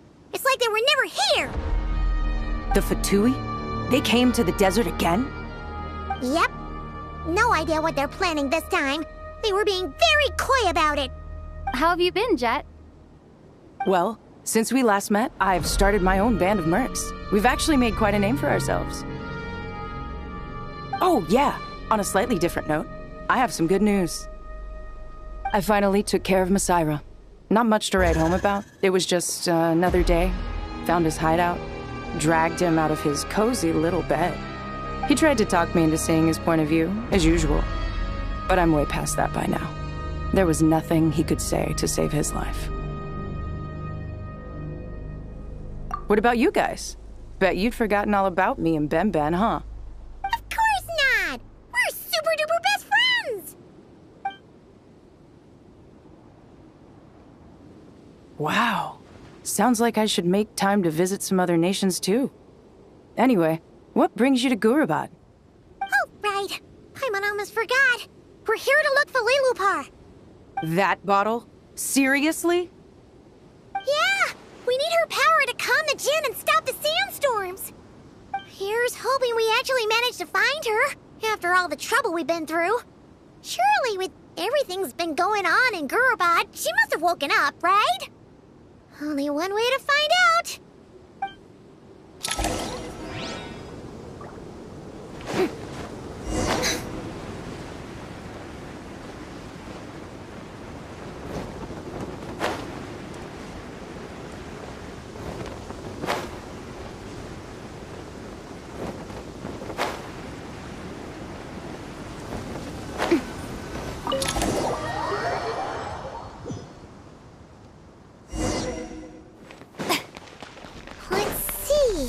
She should be around here somewhere. Aha!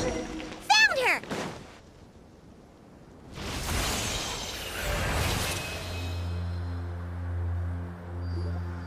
Lilupar!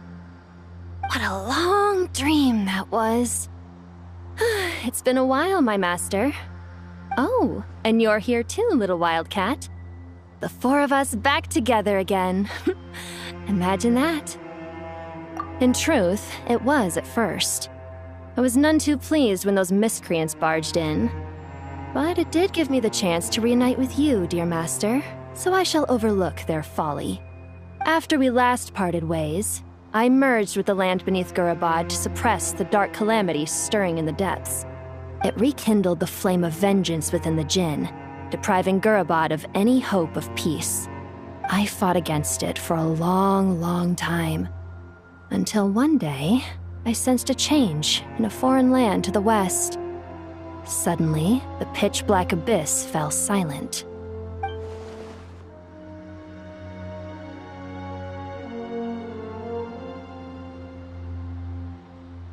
Once satisfied that that dark power could no longer bewitch the Jinn, I too fell into a deep slumber, from which I have only now awoken.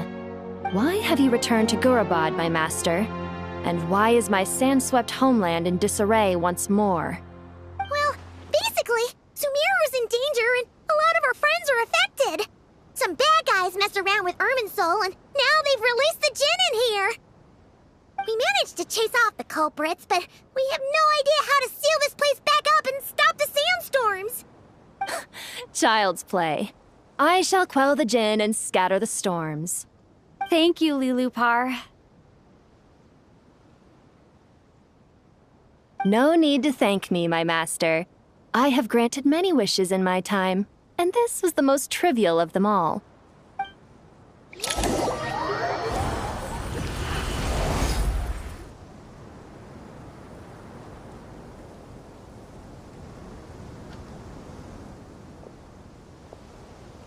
The sandstorm's gone.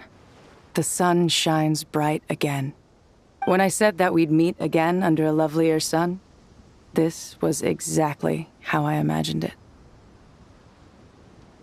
Yay! Although, honestly, Paimon would love to hang out with you more, even if the weather sucked. Well, there shouldn't be any more Jinn breaking out, right? Are we okay to head back? Sounds good. You can introduce us to your other friends. Another adventure begins. Lovely.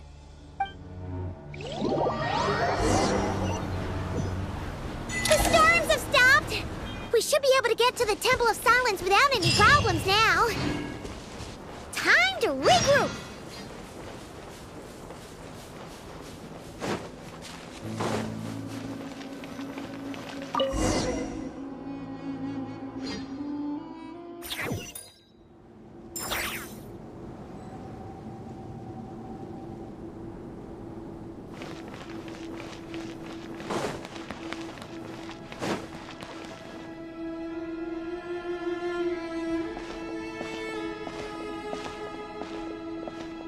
So, this is the Temple of Silence. I've heard the Nagarjanites mention it in passing, but I never imagined it would be this big. It's colossal. I thought the temple moved to the rainforest ages ago. When did they scamper back into the desert? I don't know. This plan sounds a little too risky for my liking. Even in King Deshret's day, this was experimental technology. We have no idea what could happen if we activate it. Well, unless you know of another viable alternative for the Akasha terminal, I'm afraid this is our only option. The plan is sound, and the risks are manageable. However, if we are to proceed, we must act quickly. The scale of this project is enormous. Even with Kave, Faruzan, and every other scholar of mechanics working on it full-time, the proposed modifications won't happen overnight.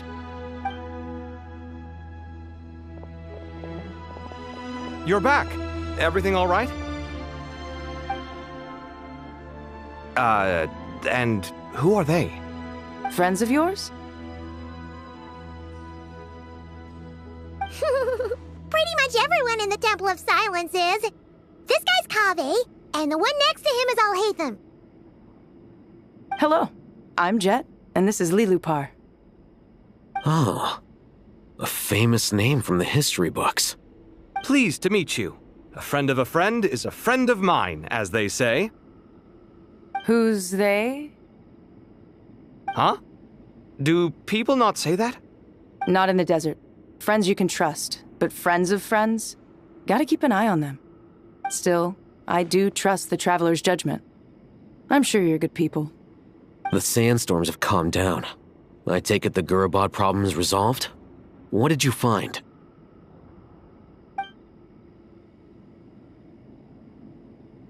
And after getting all smarmy with us, he trapped us there. Luckily, Jet used the mechanism outside to free us, and then we got Lilupar to put a stop to the chaos. Wow. Thanks for being there to help them.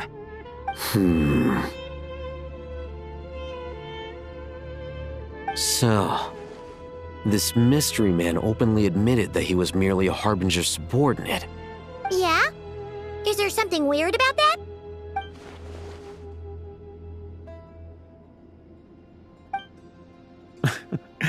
I assume you aren't naive enough to expect answers from an enemy. Well deduced. Our commander, Dottore, died in Nordcry.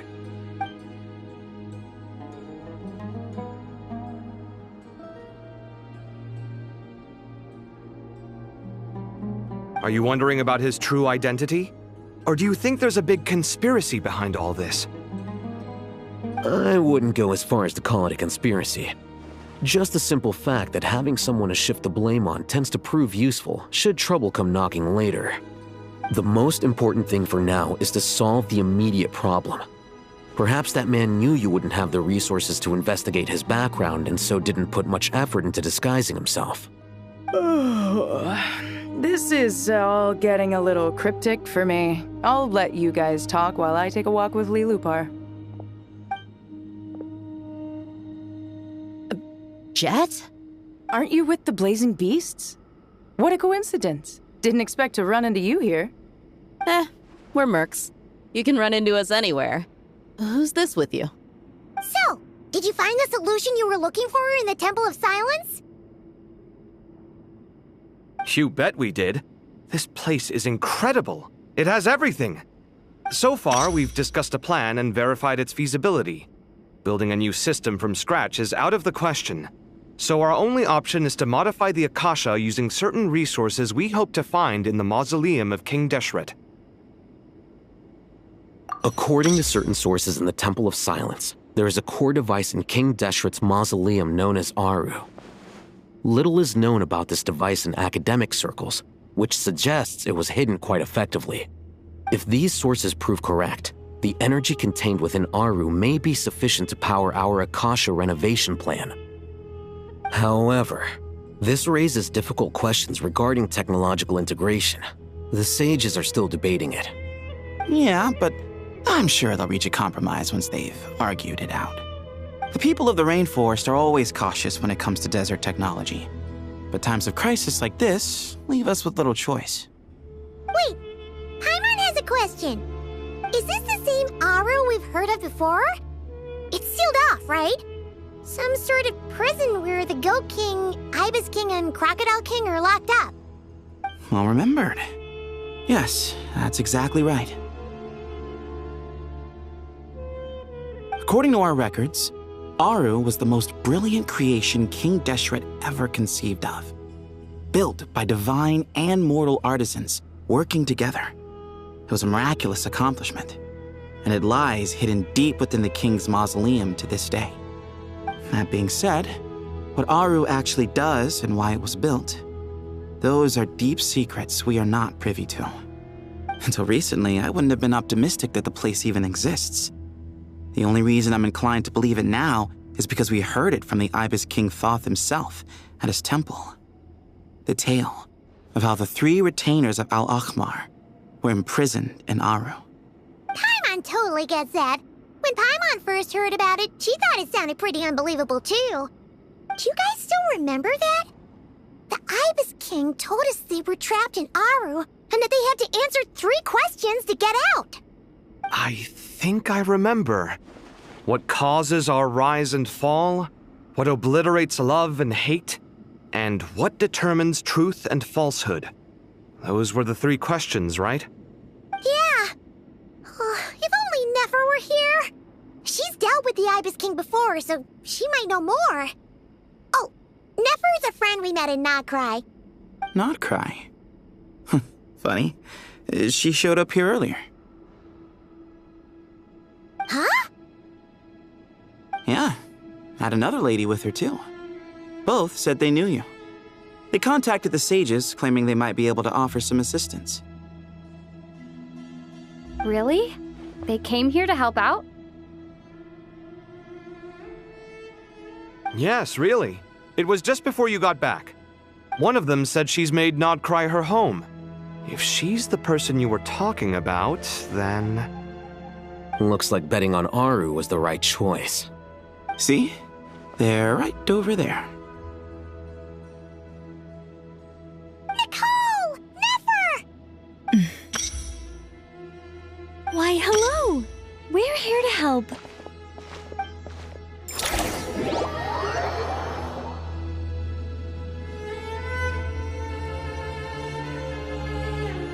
It's a good thing we left early. We almost got locked out. Locked out? What do you mean? Oh, you haven't heard? An invisible barrier has appeared around Sumeru's borders, cutting off all travel in and out. No one can leave and no one can enter. Sumeru has become a lonely island. Are the Fatui behind this too? Actually, no. This has nothing to do with them. I suspect it's a defense mechanism within Irminsul itself. Irminsul is the source of Tevat's ley lines, after all, and Sumeru is the nation closest to it. I imagine this function was put in place to seal the entire region off in the event of serious damage, preventing the disaster from spreading to the rest of Tevat. It may have been implemented long ago. But doesn't that mean that the people here won't be able to escape to other nations if the anomaly keeps spreading? Currently, that does appear to be the case, which is precisely why I am here. This is a critical moment for the world, and Sumeru is the eye of the storm. Paimon's surprised you managed to convince her to come back to Sumeru. Indeed. Even for someone of my wisdom and eloquence, this tested my skills to the limit. And why should it concern me that Sumeru's in trouble? Surely you don't think I still have feelings for that place? Judging by your tone, I suppose you don't. Sounds like you don't know much about my past. And here I thought you knew everything. All I know is that the Ibis King is the source of your power. He was quite a prominent moon envoy once upon a time, so I do know a thing or two about him. As for your past, I have ways to learn the full story if I wish to. But everyone has secrets they'd rather keep to themselves. Wouldn't you say? I'm glad you see it that way, Miss Nicole. I've chosen to call Nodcry home, which is why I did my part in its hour of need. That doesn't mean world savings become a habit with me. I have no particular desire to play hero in Sumeru, thank you. I understand. Human emotions do not appear and disappear without cause. There is always a reason to be found behind both salvation and destruction. Still, if time has taught me anything, it's that human emotions are often complex and in conflict. That's why people change their minds about things all the time. But that's where we angels come in. Our duty, ultimately, is to guide people towards their deepest, truest desires and help bring them to fruition. So I wish to hear about your past, because I do not believe you are motivated by hatred alone. And if we still arrive at different conclusions in the end, that's okay.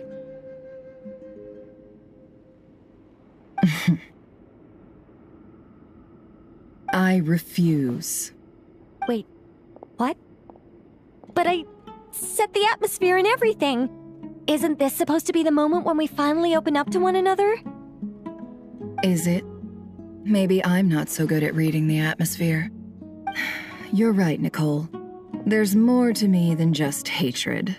Had it consumed me, I'd be left stuck in the past forever, never living in the present. But I don't think that your guidance can change my mind. The all-consuming sands, the bloodshed, both deserved and undeserved. Those old emotions cling to me like a shadow. Do you wish to shake them off? No. I hope to remember them forever. Those emotions and memories shaped me into the person I am today. They'll always be a part of me. In that case, would you like to hear my perspective, at least? Sure. It's not every day you get to hear an angel's opinion. A long, long time ago, when the angels still walked freely upon the earth, I found life tedious. Monotonous work, lukewarm relationships. Things weren't nearly as interesting as they are now. And yet, since the angels' demise, I have found myself missing those days on more than one occasion. Human emotions are often attached to a person, a place, or an object. When those things are gone, the memories quickly fade, and the emotions slip away along with them. If Sumeru were destroyed, both rainforest and desert would be no more. With the object of your hatred wiped from existence, it would not take long for the memories buried deep in your heart to slowly fade. Both love and hate are intense emotions, but they are nothing compared to the void left behind when they disappear. Most sophisticated, Miss Nicole. But anyone focused on the future could only ever applaud the destruction of the things they hate. Still, I'm a special case. Someone once told me that human memory is more selective than a Mora-hungry merchant choosing between customers. We all need a reality check once in a while, so we don't forget the truth. As much as I dislike Sumeru, this is no way for it to perish. All right, you win. I'll help you out a little, but I won't work for free. How much will you need? You're not gonna milk this for all it's worth, are you? What do you think? I'll be upfront with you. I don't have much more on me. If that's what you need, I could borrow some from Alice. Or perhaps I could pay in sculptures. The ones I carve are actually worth quite a lot. Just cover my travel expenses. Huh? Is that all? That's all. Given all the people I owe favors to, I can just about justify a trip to Sumeru. Yehoda! Here, boss! What do you need? I'm going back to Sumeru for a while. While I'm away, you'll be in charge of the curatorium. Me? I'm in charge? Whoa! Don't worry, boss. You can count on me! And that was how the ingenious Angel Nicole brought you the perfect person for the job in your hour of need. Hip hip hooray! That was far more detailed than necessary. Not lacking in embellishment either. I never thought I'd return. Especially not the desert. But life doesn't always go as planned, I suppose. What's Candace up to? I don't think I've seen her yet. She's still taking care of things in our village. Should be joining us before too long.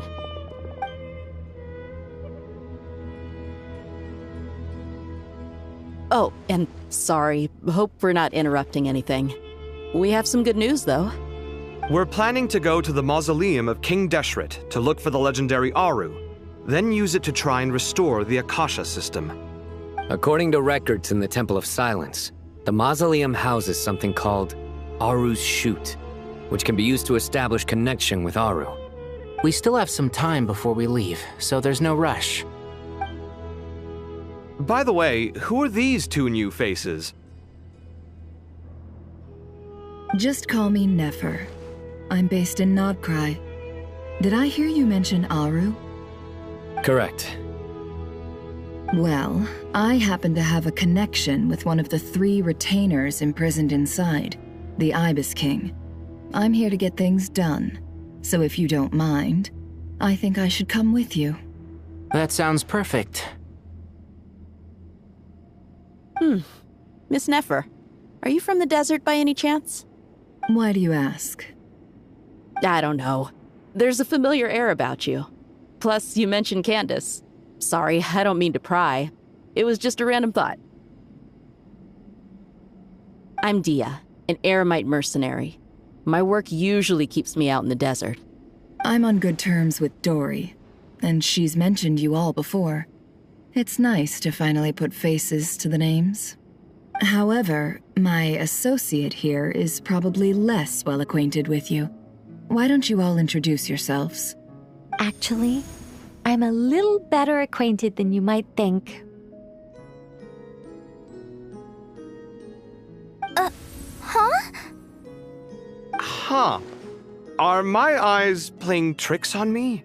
It looked like you spoke without moving your mouth. Ventriloquism. I have heard tell of it before. What is it, Kale? It's you! You're the voice who's been speaking in my head, aren't you? You encouraged me to report my dreams to the Dendro Archon, and got me to recite that magic prayer. Mm-hmm. I have many titles, but let's go with the most pertinent one. I am Nicole Rain, an angel who has lived since ancient times. An angel? Sounds like a big deal, but, what exactly is an angel? Oh,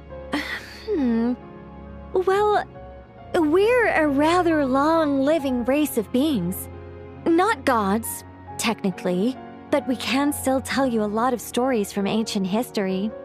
Yep, and she's also an amazing sculptor. You could say she's a real creative type.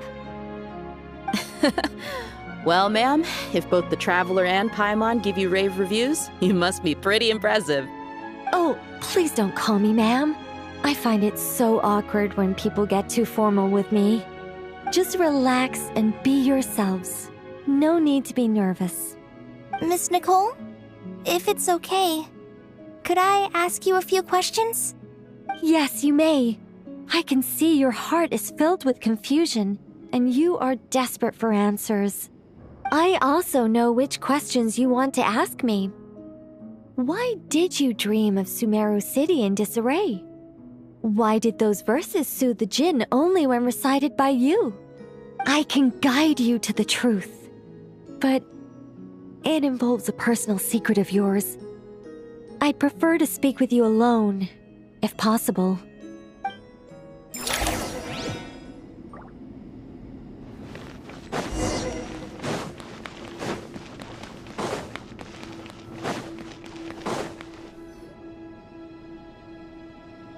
I thought we were going to speak alone. This is a lot more people than I was expecting. What's wrong with it? Even the doctors at Dar al-Shifa allow patients to be accompanied by family members. Well, if Kale doesn't mind her secret being revealed, I have no problem with it. Thanks for being so considerate, Miss Nicole. I don't know what secret you mean, but whatever it is, there's no need for me to hide it from my closest friends. Closest friends? It's so nice to hear that. All right. In that case, I'll get right to it.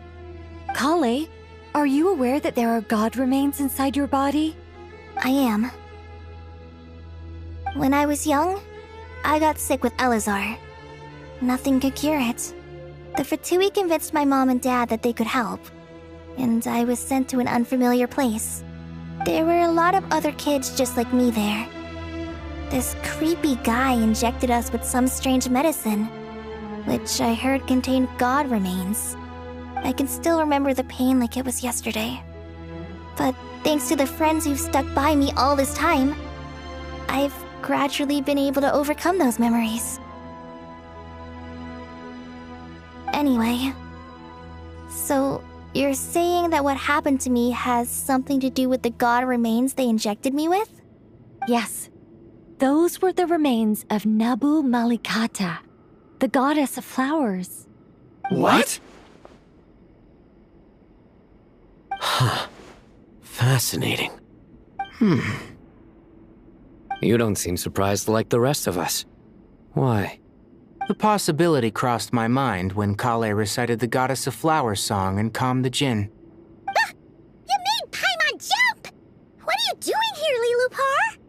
I was merely passing through when I heard the name of the Goddess of Flowers. Be assured that I share your surprise. You, with the hat. Are you certain? I sense no trace of the Lord of Flowers within her. Well, it is a very small fragment. Unless special methods are used to manifest its power, even her closest acquaintances would find it near impossible to detect. After the goddess passed away, her remains were scattered across the desert. King Deshret gathered all the pieces he could find and buried them in the Eternal Oasis. But some fragments remained unaccounted for. Eventually, the Fatui must have found a way to track some of them down. Presumably for use in some experiment. It's not an uncommon occurrence. You're more shaken than I thought. In one sense, you've been extraordinarily lucky. So many people who yearn for this kind of power never attain it, yet you have coexisted with her all this time without even realizing it. I don't know what to say. I'm glad that I could help everyone with this power, really. But knowing that a fragment of the Goddess of Flowers is inside my body is... it's a strange feeling. Well, people value their autonomy very highly. Even a well-intentioned intruder can shake one's sense of self. I understand how you feel, Kale. But once you get used to it, you'll find it's nothing to be concerned about. Huh. I guess you, of all people, have a good reason to speak on this. 2 good reasons, in fact. Incidentally, 3 is the maximum number of Hermanubis' Ba fragments that I could bear. Let me guess. Because 2's company, but 3's a crowd? Thanks for helping to explain the joke, Tainari. Not my intention. Goddess preserve me. I should take my leave. This boy in his wolf's head hat speaks much too differently from the Hermanubis I remember.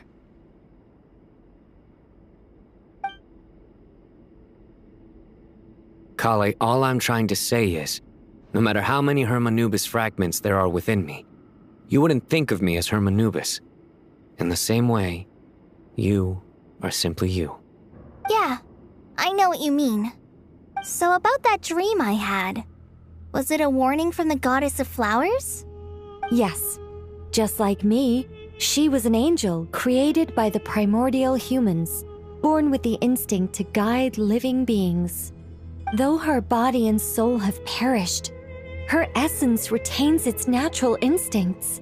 Even her smallest remaining fragments would do their utmost to send you that warning. The Mother of Dreams? Lord of Flowers and Oases? She must have had a premonition. That is why she gave that dream to you. We won't let our efforts go to waste. But I still don't understand. Why me? Yes. Why indeed? You weren't the only one injected with god remains, but only in you have her fragments persisted. I suspect it may be because of the firm will you showed in the face of suffering. She was likely assimilated by that will. Of course, this doesn't mean you have to shoulder any extra responsibility. As this young man said, you are who you are, and that will not change. All right, any further questions from the family members of the patient? If not, we should head to the mausoleum of King Deshret. Let's move out. Time to put our plan into action. We all hope it'll work. But will we really be able to open Aru? And even if all 7 pillars of King Deshret agree to let us proceed, the scale of the work to follow is daunting, to say the least. Haven't you handled other big projects before? I mean, the biggest project I've worked on to date is probably the Palace of Alcazarzaray, I guess? But this is orders of magnitude beyond that. It's a total nightmare. Look on the bright side. At least this time you're actually here when Sumeru needs you most. You won't have to come asking me for details after the fact. Mock me all you want. But now that I'm here, things will be resolved far more quickly and smoothly than last time. Kave's self-doubt disappeared in an instant. Like magic. Well, this confidence is most gladdening. Now, go and pack your things. We'll head to the mausoleum as soon as you're ready.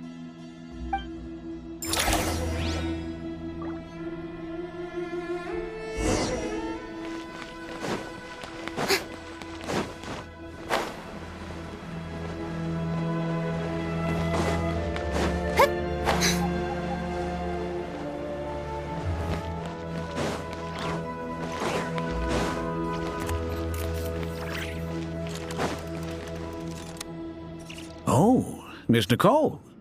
I heard you're a very talented sculptor. Is that true? Oh, I don't know. I wouldn't want to blow my own trumpet. Honestly, even though Kasharawar is best known for its focus on mechanics, plenty of Kasharawar scholars are quite serious about sculpting as a hobby. So if they rate your work, that's enough for us. We just have to take a look. Who's we? Myself and a few other scholars. Kashif, Daneshvar, come take a look. Oh, well, if you insist, I suppose there's no harm in showing you.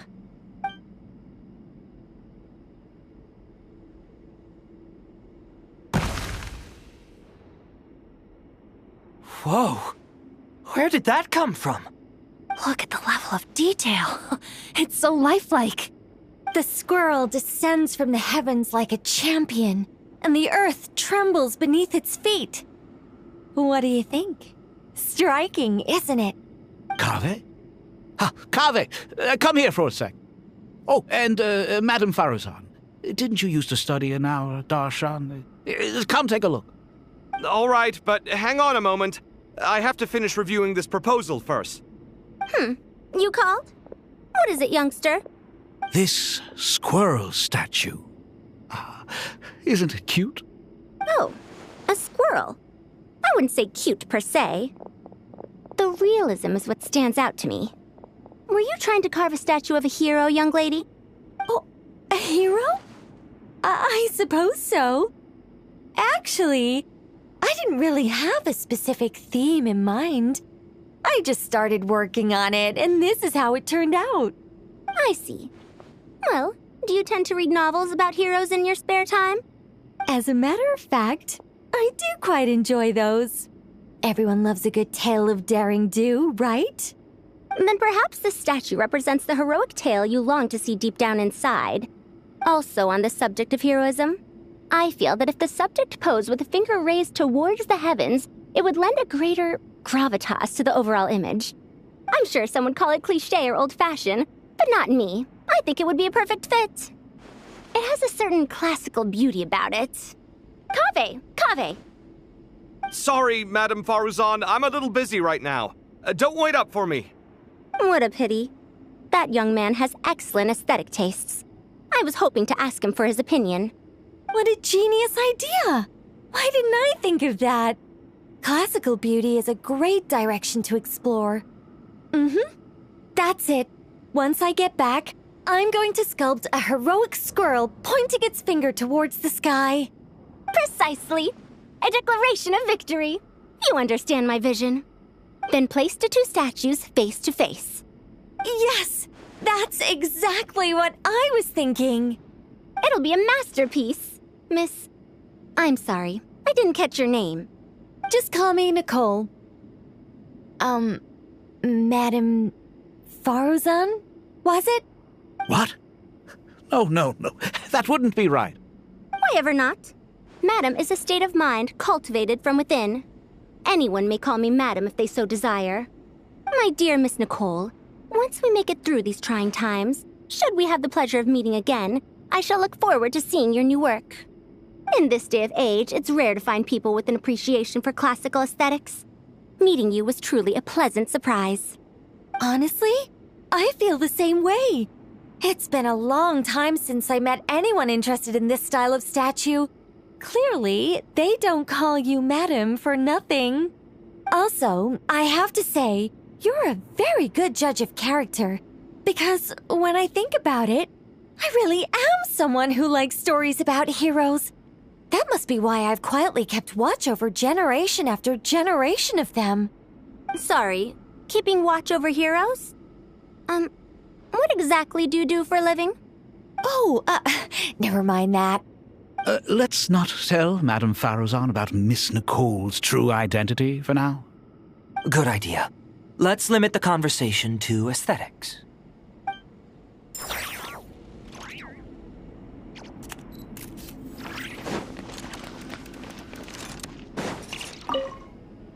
Oh, so many books. More than I could ever read in my life. But I've learned a lot that the textbooks could never teach me.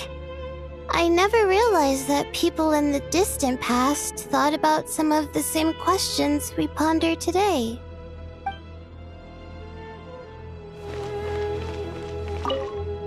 What's wrong? You look a little depressed. Kale got a fragment of the Goddess of Flowers, and all I got was one of the 7 pillars who served under King Deshret. I lost out, didn't I? That's what you're upset about? You're such a child.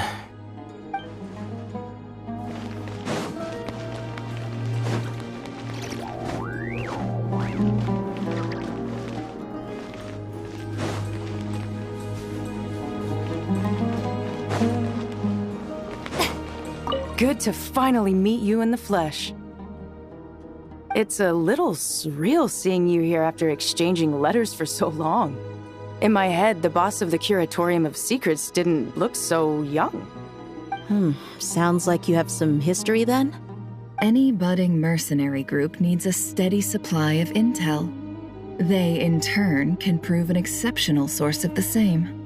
The Curatorium of Secrets is happy to cooperate with friends from all over the world. If you're interested, you'd be very welcome to join our network too, Miss Dia.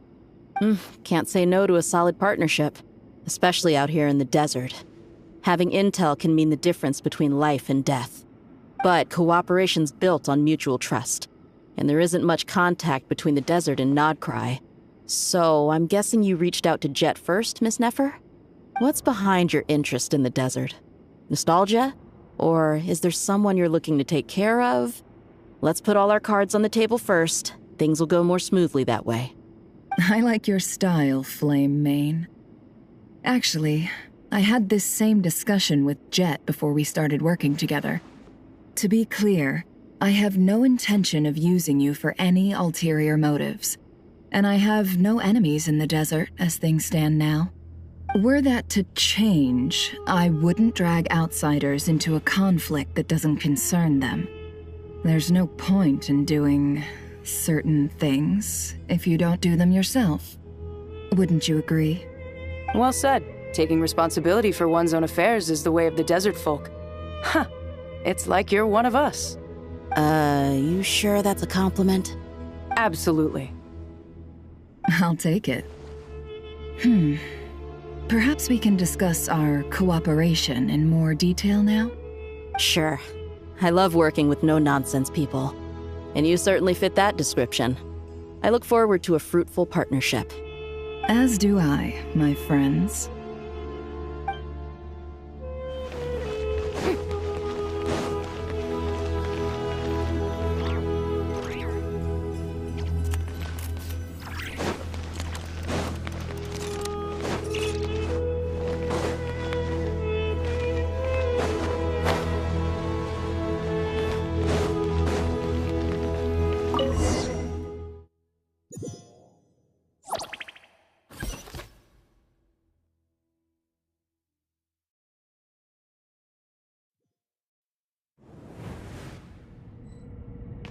I hope everyone's ready. We'll be arriving at our destination very shortly.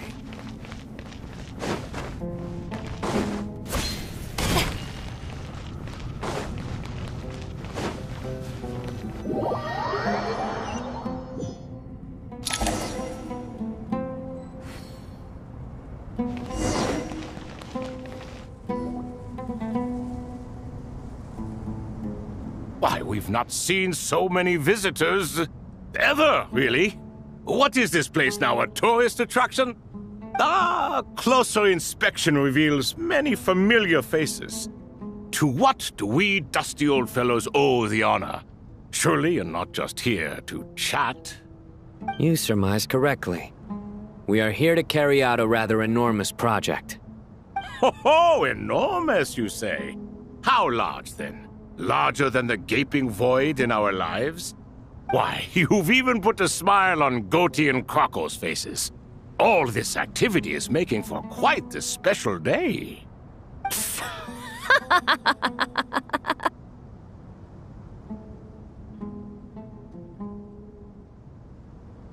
I know that laugh. Lilipar? What on earth are you doing here?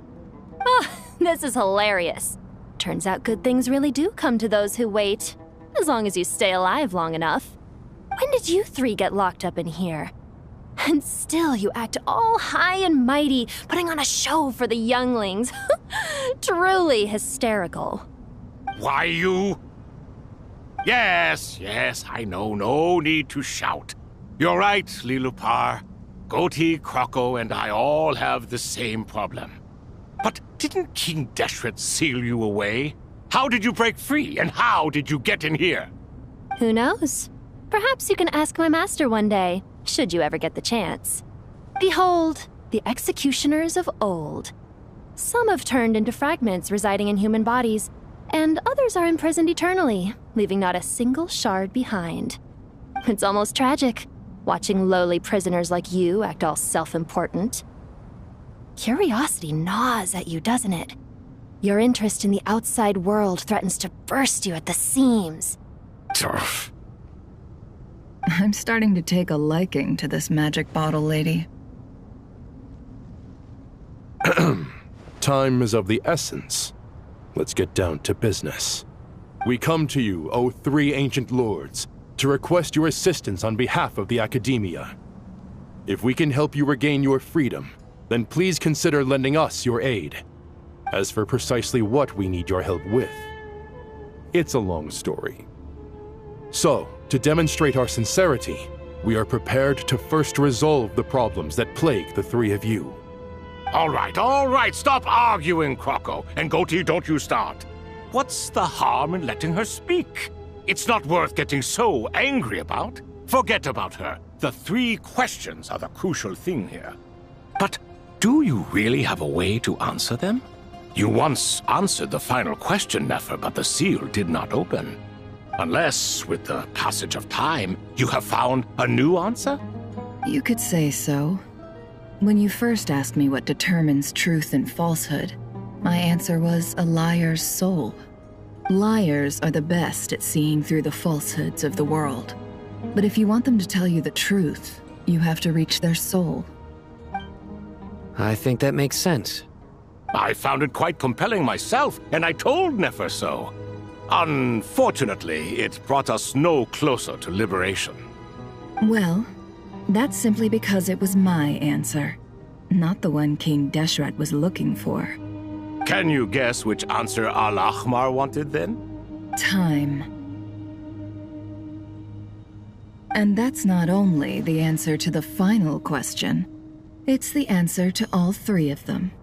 All things wax and wane with the passage of time. Love and hate eventually fade into nothing. Current affairs are always fraught with conflict and controversy. Only time can distinguish between right and wrong. You once described King Deshret as a proud man. I'd say that the prouder someone is, the more inclined they are to believe that only time is qualified to be their judge. Time. Well. Indeed. Perhaps in building Aru, our king was in fact attempting to reverse time, to bring love and hate, right and wrong, the rise and fall of all things back to their point of origin.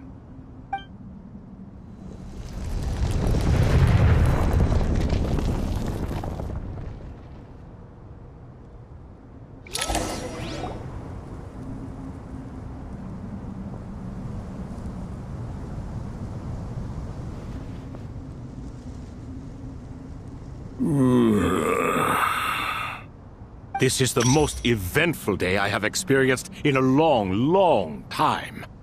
You have my sincere gratitude. Are those 3 of the 7 pillars?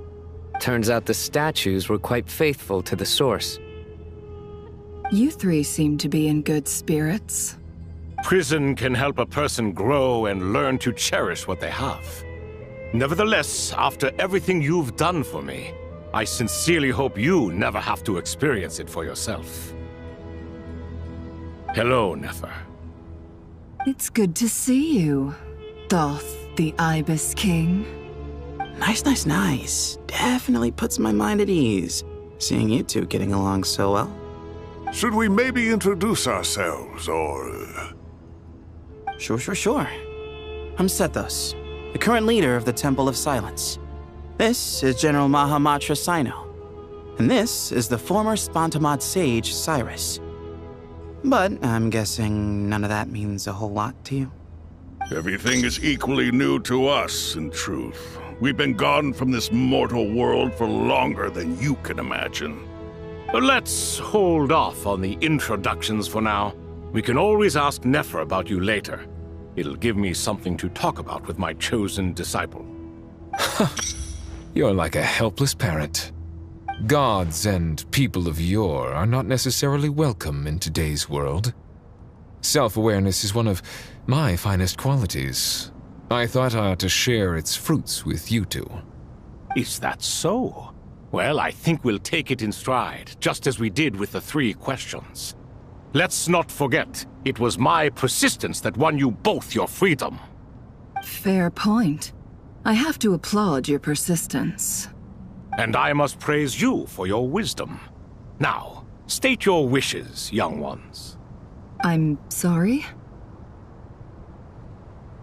Why, your tremendous accomplishments deserve a reward, do they not? You must let us do something for you in return. General Mahamatra, what do you think? I won't beat around the bush.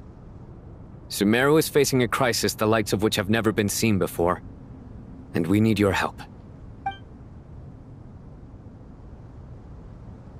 Every calamity throughout the ages has been connected to us in one way or another, whether we were its cause or consequence. Whatever is wrong with Irmin's soul, it severely affected the Dendro Archon. She fell into a coma and is currently receiving treatment from the Dendro Dragon. The Dendro Dragon? I'm sorry, the Dendro Dragon is helping to heal the Dendro Archon? Not a pep, surely. Not vicious, cruel a pep who possesses no virtues aside from her basic instincts. Oh, good heavens. Oh, I shudder to think what could have caused Lesser Lord Kusanali to suffer such a plight. Still, why would the Dendro Dragon lend you her aid? She has always held nothing but contempt for the Archons. I suppose she and Kusanali must have some history. You can help us make history too. A smooth talker. Well said, lad. Currently, no one can connect to Irminsul. We hope that by opening up Aru and making some modifications to it, we can use its technology to our advantage. Unfortunately, Aru is an imperfect creation. King Deshret never managed to realize his full vision before his death. Much remains to be done if it is to be pitted against Irminsul itself.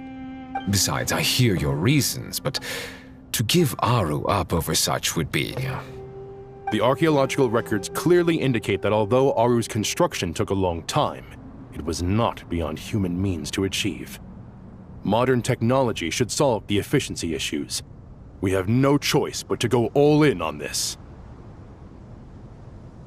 This is by no means a threat. But the only reason we helped you escape from Aru was to gain the necessary leverage to negotiate with you. You asked us to state our wishes, and we have. Each one of us here needs your help, as do all the thousands of people living in Sumeru.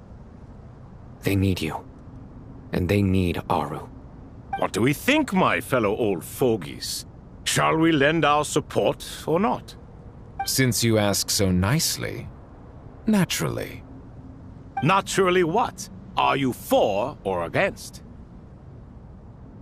I simply mean we shall do what comes naturally. You claim that you wish to open Aru. Know you then that the golden slumber created by King Deshret is preserved within? We do. We understand the risks involved. In all likelihood, the mortal world will never again be able to replicate King Deshret's work. Never will there be another chance to come so close to creating a utopia. Knowing this, are you sure of your decision? We are sure. Before people can dream, they must first live. If your minds are made up, very well. We shall summon our erstwhile colleagues to discuss this further. Saint Shezepank, Saint Bennu. Once you surrendered to silence and were buried with King Deshret. But now, we invoke the right to awaken you with our voices.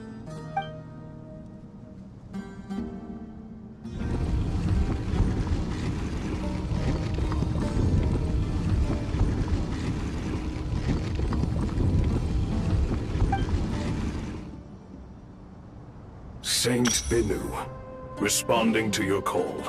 3 kings detected. Initiating autonomous will. Saint Shezbank, responding to your call. 3 kings detected. Initiating autonomous will. Ah, Lord Herreshoff. What a long time it has been. I trust you are keeping well. Then your trust in my well-being has long outlived your physical body.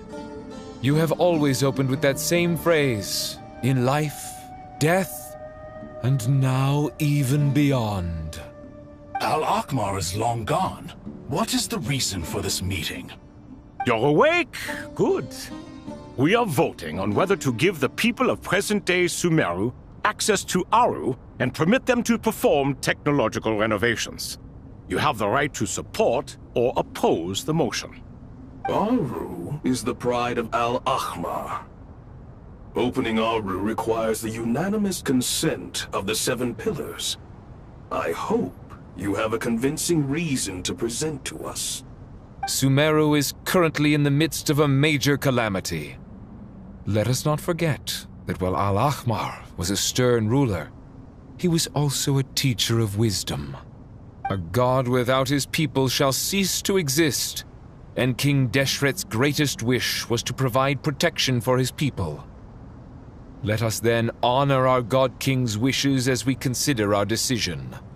I do not mean to mock these proceedings, but what is the point of a unanimous vote when we know that the last of the 7 pillars, the Dendro Dragon Apep, will never communicate with us? This will no doubt surprise your mechanical mind, and I have no intention of trying to persuade you it is true. But Apep is, in fact, healing the Dendro Archon as we speak. Huh? Can someone attest to this? Do we have any proof? I ask the 3 kings. Can any of you vouch for the truth of this claim? Naturally, the Ibis King, Thoth. What? It was Thoth's disciples who revealed the truth to us. We need not debate its veracity. Simply let Thoth bear accountability. That way the rest of us may have a clear conscience. Harishef, you diabolical fiend! I awakened our former colleagues for you, supported your opinion, and backed your decision. What sort of fiend would do that? I miss the days when Hermanubis was still around. At times like this, he would offer to take accountability. What are you trying to say? Is my word worth less to you than Hermanubis's? Hypocrite though you are, Lord Thoth, you are humorous in equal measure. How could we bear not to associate with a character such as you? I, Saint Shezpank, approve the Goat King's proposal.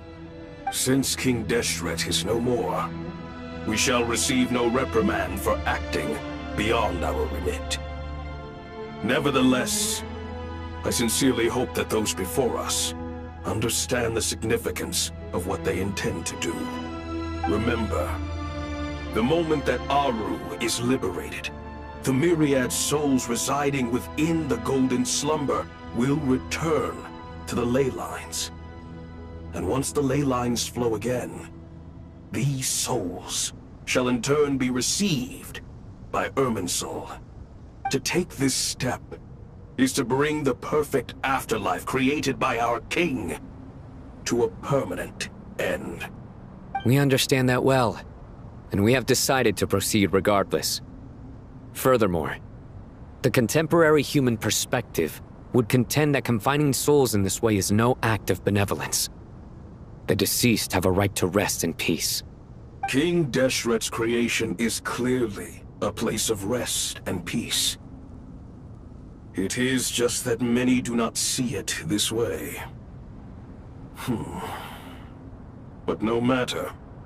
Saint Binu approves. Hermanubis' representative and the Dendro Dragon Apep made their choice ahead of time, while the Goat King, Ibis King, and Crocodile King have also granted permission to liberate Aru.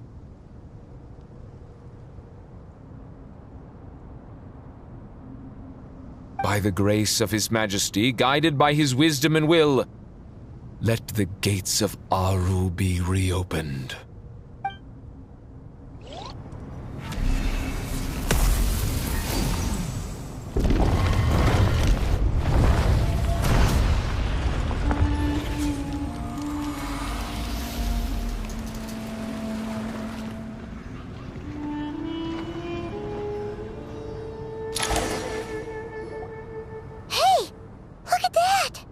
What's this? Are we under attack?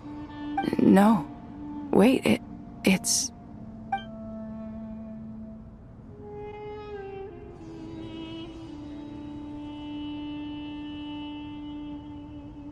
Here you are. Through the sands of time. I see you. Father. Father, is it really you? It's Chet's father, Jibriel! That's right! He entered the Golden Slumber, didn't he? I smell blood and sand on you. You've grown. Strong as a wild beast, and without shedding a tear.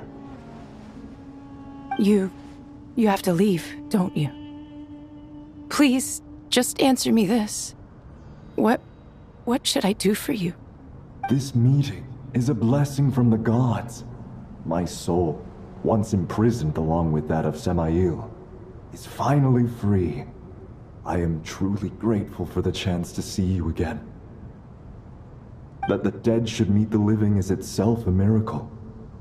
One brief, precious moment is enough. Enough to set my heart at ease. Do not weep for me, Jet. I know you will accomplish many great things in your life.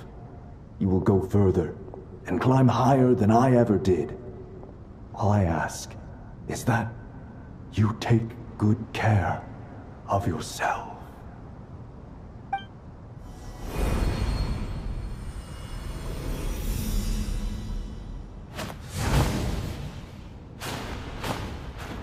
Father! Father! Father. Hey, Jet. Do you want something to eat? Maybe it'll help you feel better. I'm fine. Thanks, Paimon. It was just a little sudden. The chance to see my father again meant the world to me. He was trapped in the golden slumber for our sake. And now, after all this time, he can finally rest in peace. I'm glad. It's a huge relief. You've grown strong, Jet. More than enough to fend for yourself. Yeah. I'll leave the past in my memory where it belongs. My family, the good times and the bad. Goodbye, Father.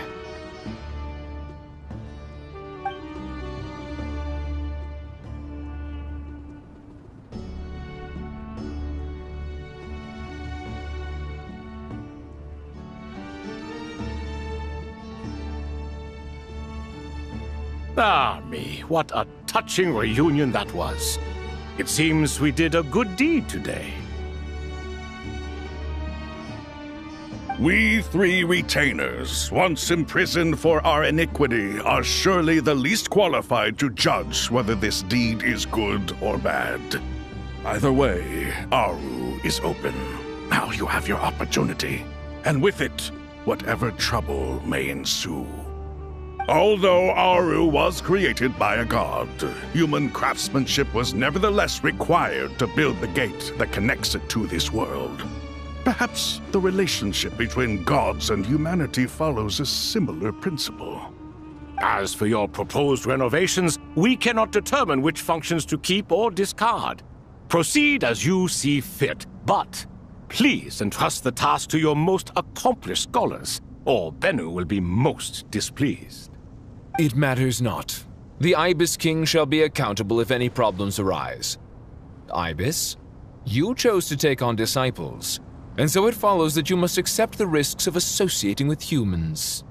If I'd known you'd be like this, I would have locked all of you away in Aru, never to leave again for all eternity. All of us? What does this have to do with me? Vilify me no further. Scholars, since you have liberated Aru, allow me to present you with a gift. Using Aru's power, we shall install a defense mechanism at our king's mausoleum. You must be guarded even against Irminsul itself. This shall afford you some convenience. Unseen and unheard. From this moment forth, none may by sight or hearing perceive anything said or done within the mausoleum. Amazing. And all this is achieved just with the power of Aru? With technology from the heavens, the possibilities are endless. Just because King Deshret did not use it for this purpose does not mean that it cannot be done. So, marvel away. This is the reward you have earned. All right. Well, that resolves the issue of confidentiality. What about the technical side? Do we have the manpower? Why, yes. I've already contacted them. They'll be here soon.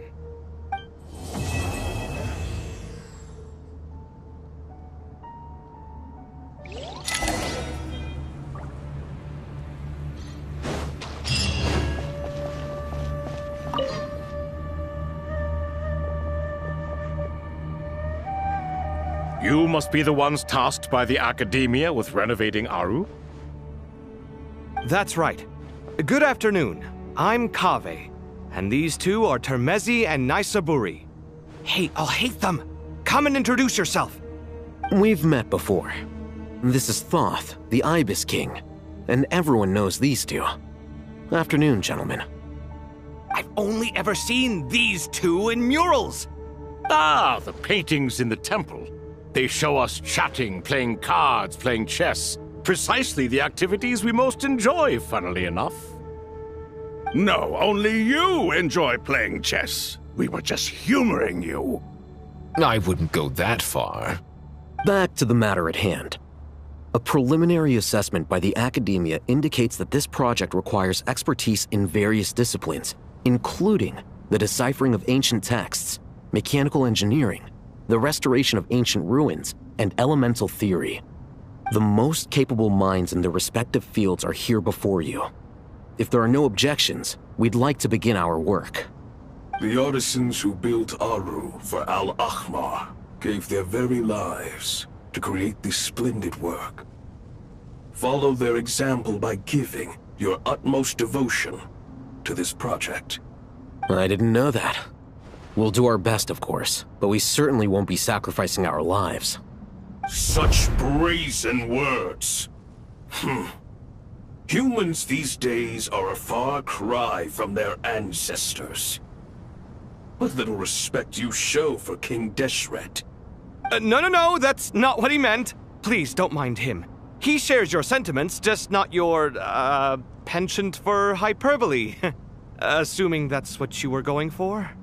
I just think it's important to manage expectations. Forgive my lack of courtesy, but we simply can't sacrifice our lives to the gods on completion of the project like people in the legends of old. Here's a first draft of the project proposal for your perusal. Please let us know if you have any requests. Normally, I'd have made it look a lot more visually appealing, but we were really pressed for time on this occasion. I hope you'll forgive me if it's a little rough around the edges. Naturally. If my fellow ministers deem this meager display of respect sufficient, I suppose I can consider agreeing to their proposal. Why are you so preoccupied with the ostentatious displays of respect to Al-Ahmar? We should be trying to make things easy for them. You never know. We might have to rely on these young people to look after us in our old age. Exactly. This is Aru's mainframe. Be reminded to use it with great caution. We certainly will. Thank you for your assistance. You may attempt to lay out punishment should you so desire, though I'm afraid it would be futile. You and I both know that certain components of Aru can only be operated by humans. King Deshret always believed in humanity. Still, the reason that Aru's modules are designed that way is not so much because he trusted them, but more because he was wary of you. Is that true? No wonder human artisans helped to build Aru then. He actually required human assistance to create his greatest work. Naturally.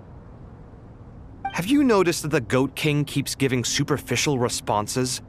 It's like he's just going through the motions and leaving the real debate to his colleagues. He understands the art of perfunctory speech. That's what earned him his position as the Minister of Ministers. It seems the rumors about King Deshret being a poor judge of character are baseless after all. Excuse me for being blunt, but it sounds suspiciously like you're putting yourself on a pedestal and mocking me. You're mistaken. And while there's nothing strictly wrong with making every conversation about yourself, it's not exactly a positive tendency either. You? Whatever. I knew it'd be like this working with you. All right, let me past. I need to look at this console. It's your job to activate it after all. Let's begin. Everyone, please proceed with the external checks and preparations as per the procedures outlined in the engineering plan.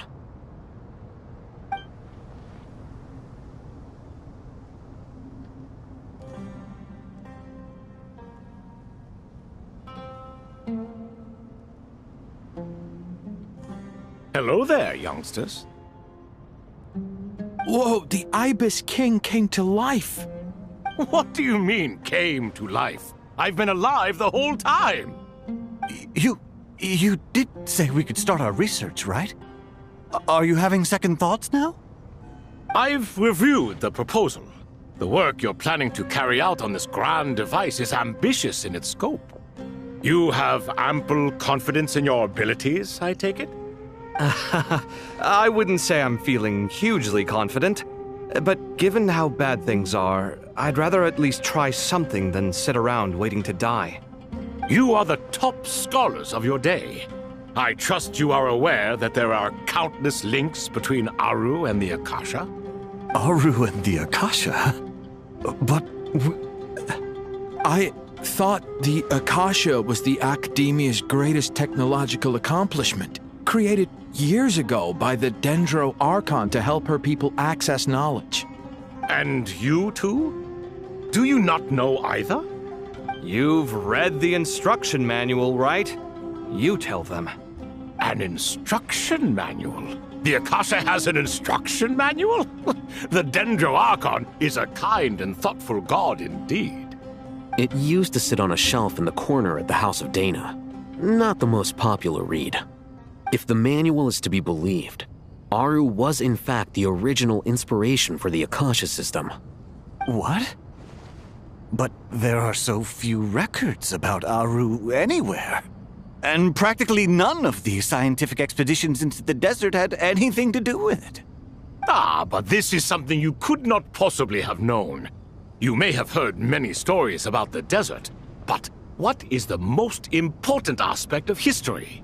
Consider this a quiz. Anyone from Vahumana present? I'm from Vahumana. It's, well, veracity. Precisely. And a large part of veracity is the chronological order in which events occur. I may as well tell you. In the beginning, Nabu Malikata, the goddess of flowers, descended upon Sumeru. The glory of the heaven was within her.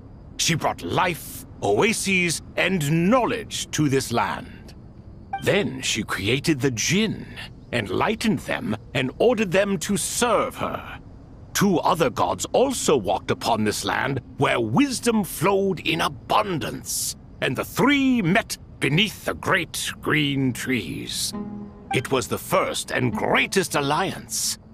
We should speak with reverence of this covenant between the 3, which transcended both time and life. For they promised that in Sumeru, wisdom would be shared with all. All the great changes in Sumeru's history began with the goddess of flowers. For King Deshret's sake, she pried into the secrets of Celestia, and for this was burned to ashes by the flames of wrath. So grieved was King Deshret by her passing that he lost all interest in state affairs and devoted himself instead to the knowledge that she had brought back. It was after learning of the technology from that floating island in the sky that he first conceived of Aru. And so, the Akasha was inspired by Aru, while the basis for Aru itself came from Celestia's technology. Well, if the 2 share a common technological origin, then connecting one system to the other is an entirely feasible idea. Unbelievable. Have you no reverence at all for celestial technology? No, I do, but there's no time for that. The schedule is too tight. Blame it on the deadline. Perhaps you could try coming up with our cutoff dates. You know what it's like having to turn around 5 different drafts in one day? I wouldn't wish it on my worst enemy. Yeah, also, Sir Ibis, King, you don't plan on getting directly involved at all, do you? Yes, well, you strike us more as having come to give a popular science lecture. Or, wait, does this count as more of a first-hand witness statement? Neither. Anyway, this sounds like far too much work for me. Still, if Aru is so powerful, why didn't King Deshret use it for more ambitious ends? Because it was never fully completed. King Deshret had grand plans, but he perished before they could come to fruition. In the beginning, his wish was to create something that could rival the very world itself. The Lord of Flowers sacrificed everything for that ambition. What he desired, she bestowed, and thus was knowledge brought into the world. Her courage and sacrifice had to be honored with the most splendid of monuments, or King Deshret would surely have deemed it a grave injustice. And that monument, built from knowledge and technology, etched with a sacrificial and courageous love, even in its unfinished form, it deserves to be treasured. At that time, King Deshret said the following to the Lord of Dendro. "Since we share an eternal covenant, I shall never be your enemy. Hence, the fruit of wisdom from the heavens is not to be devoured. Remember, it is not that I lack the power to become the enemy of wisdom. Yet you and she have taught me much and shown me kindness. For this, I cherish you both." In the end, Aru was only used to store a portion of the souls.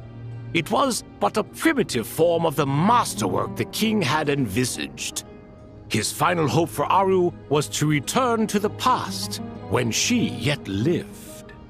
So the point you're making is, King Deshret was both powerful and ambitious, and he only ceased his imperious ways out of affection for the Goddess of Flowers and the Dendro Archon.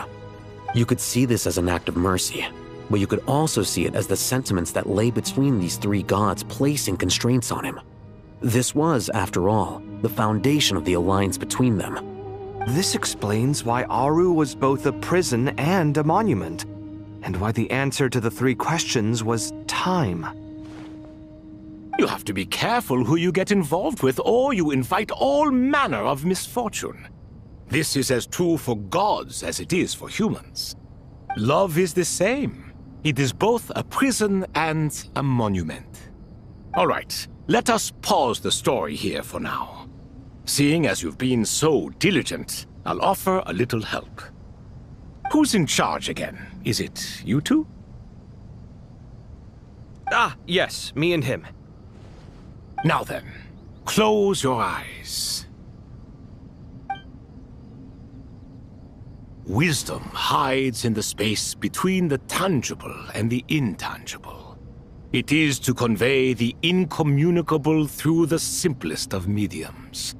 By the power of King Deshret, I shall grant you a glimpse into the unseen secrets that lie at the threshold of existence.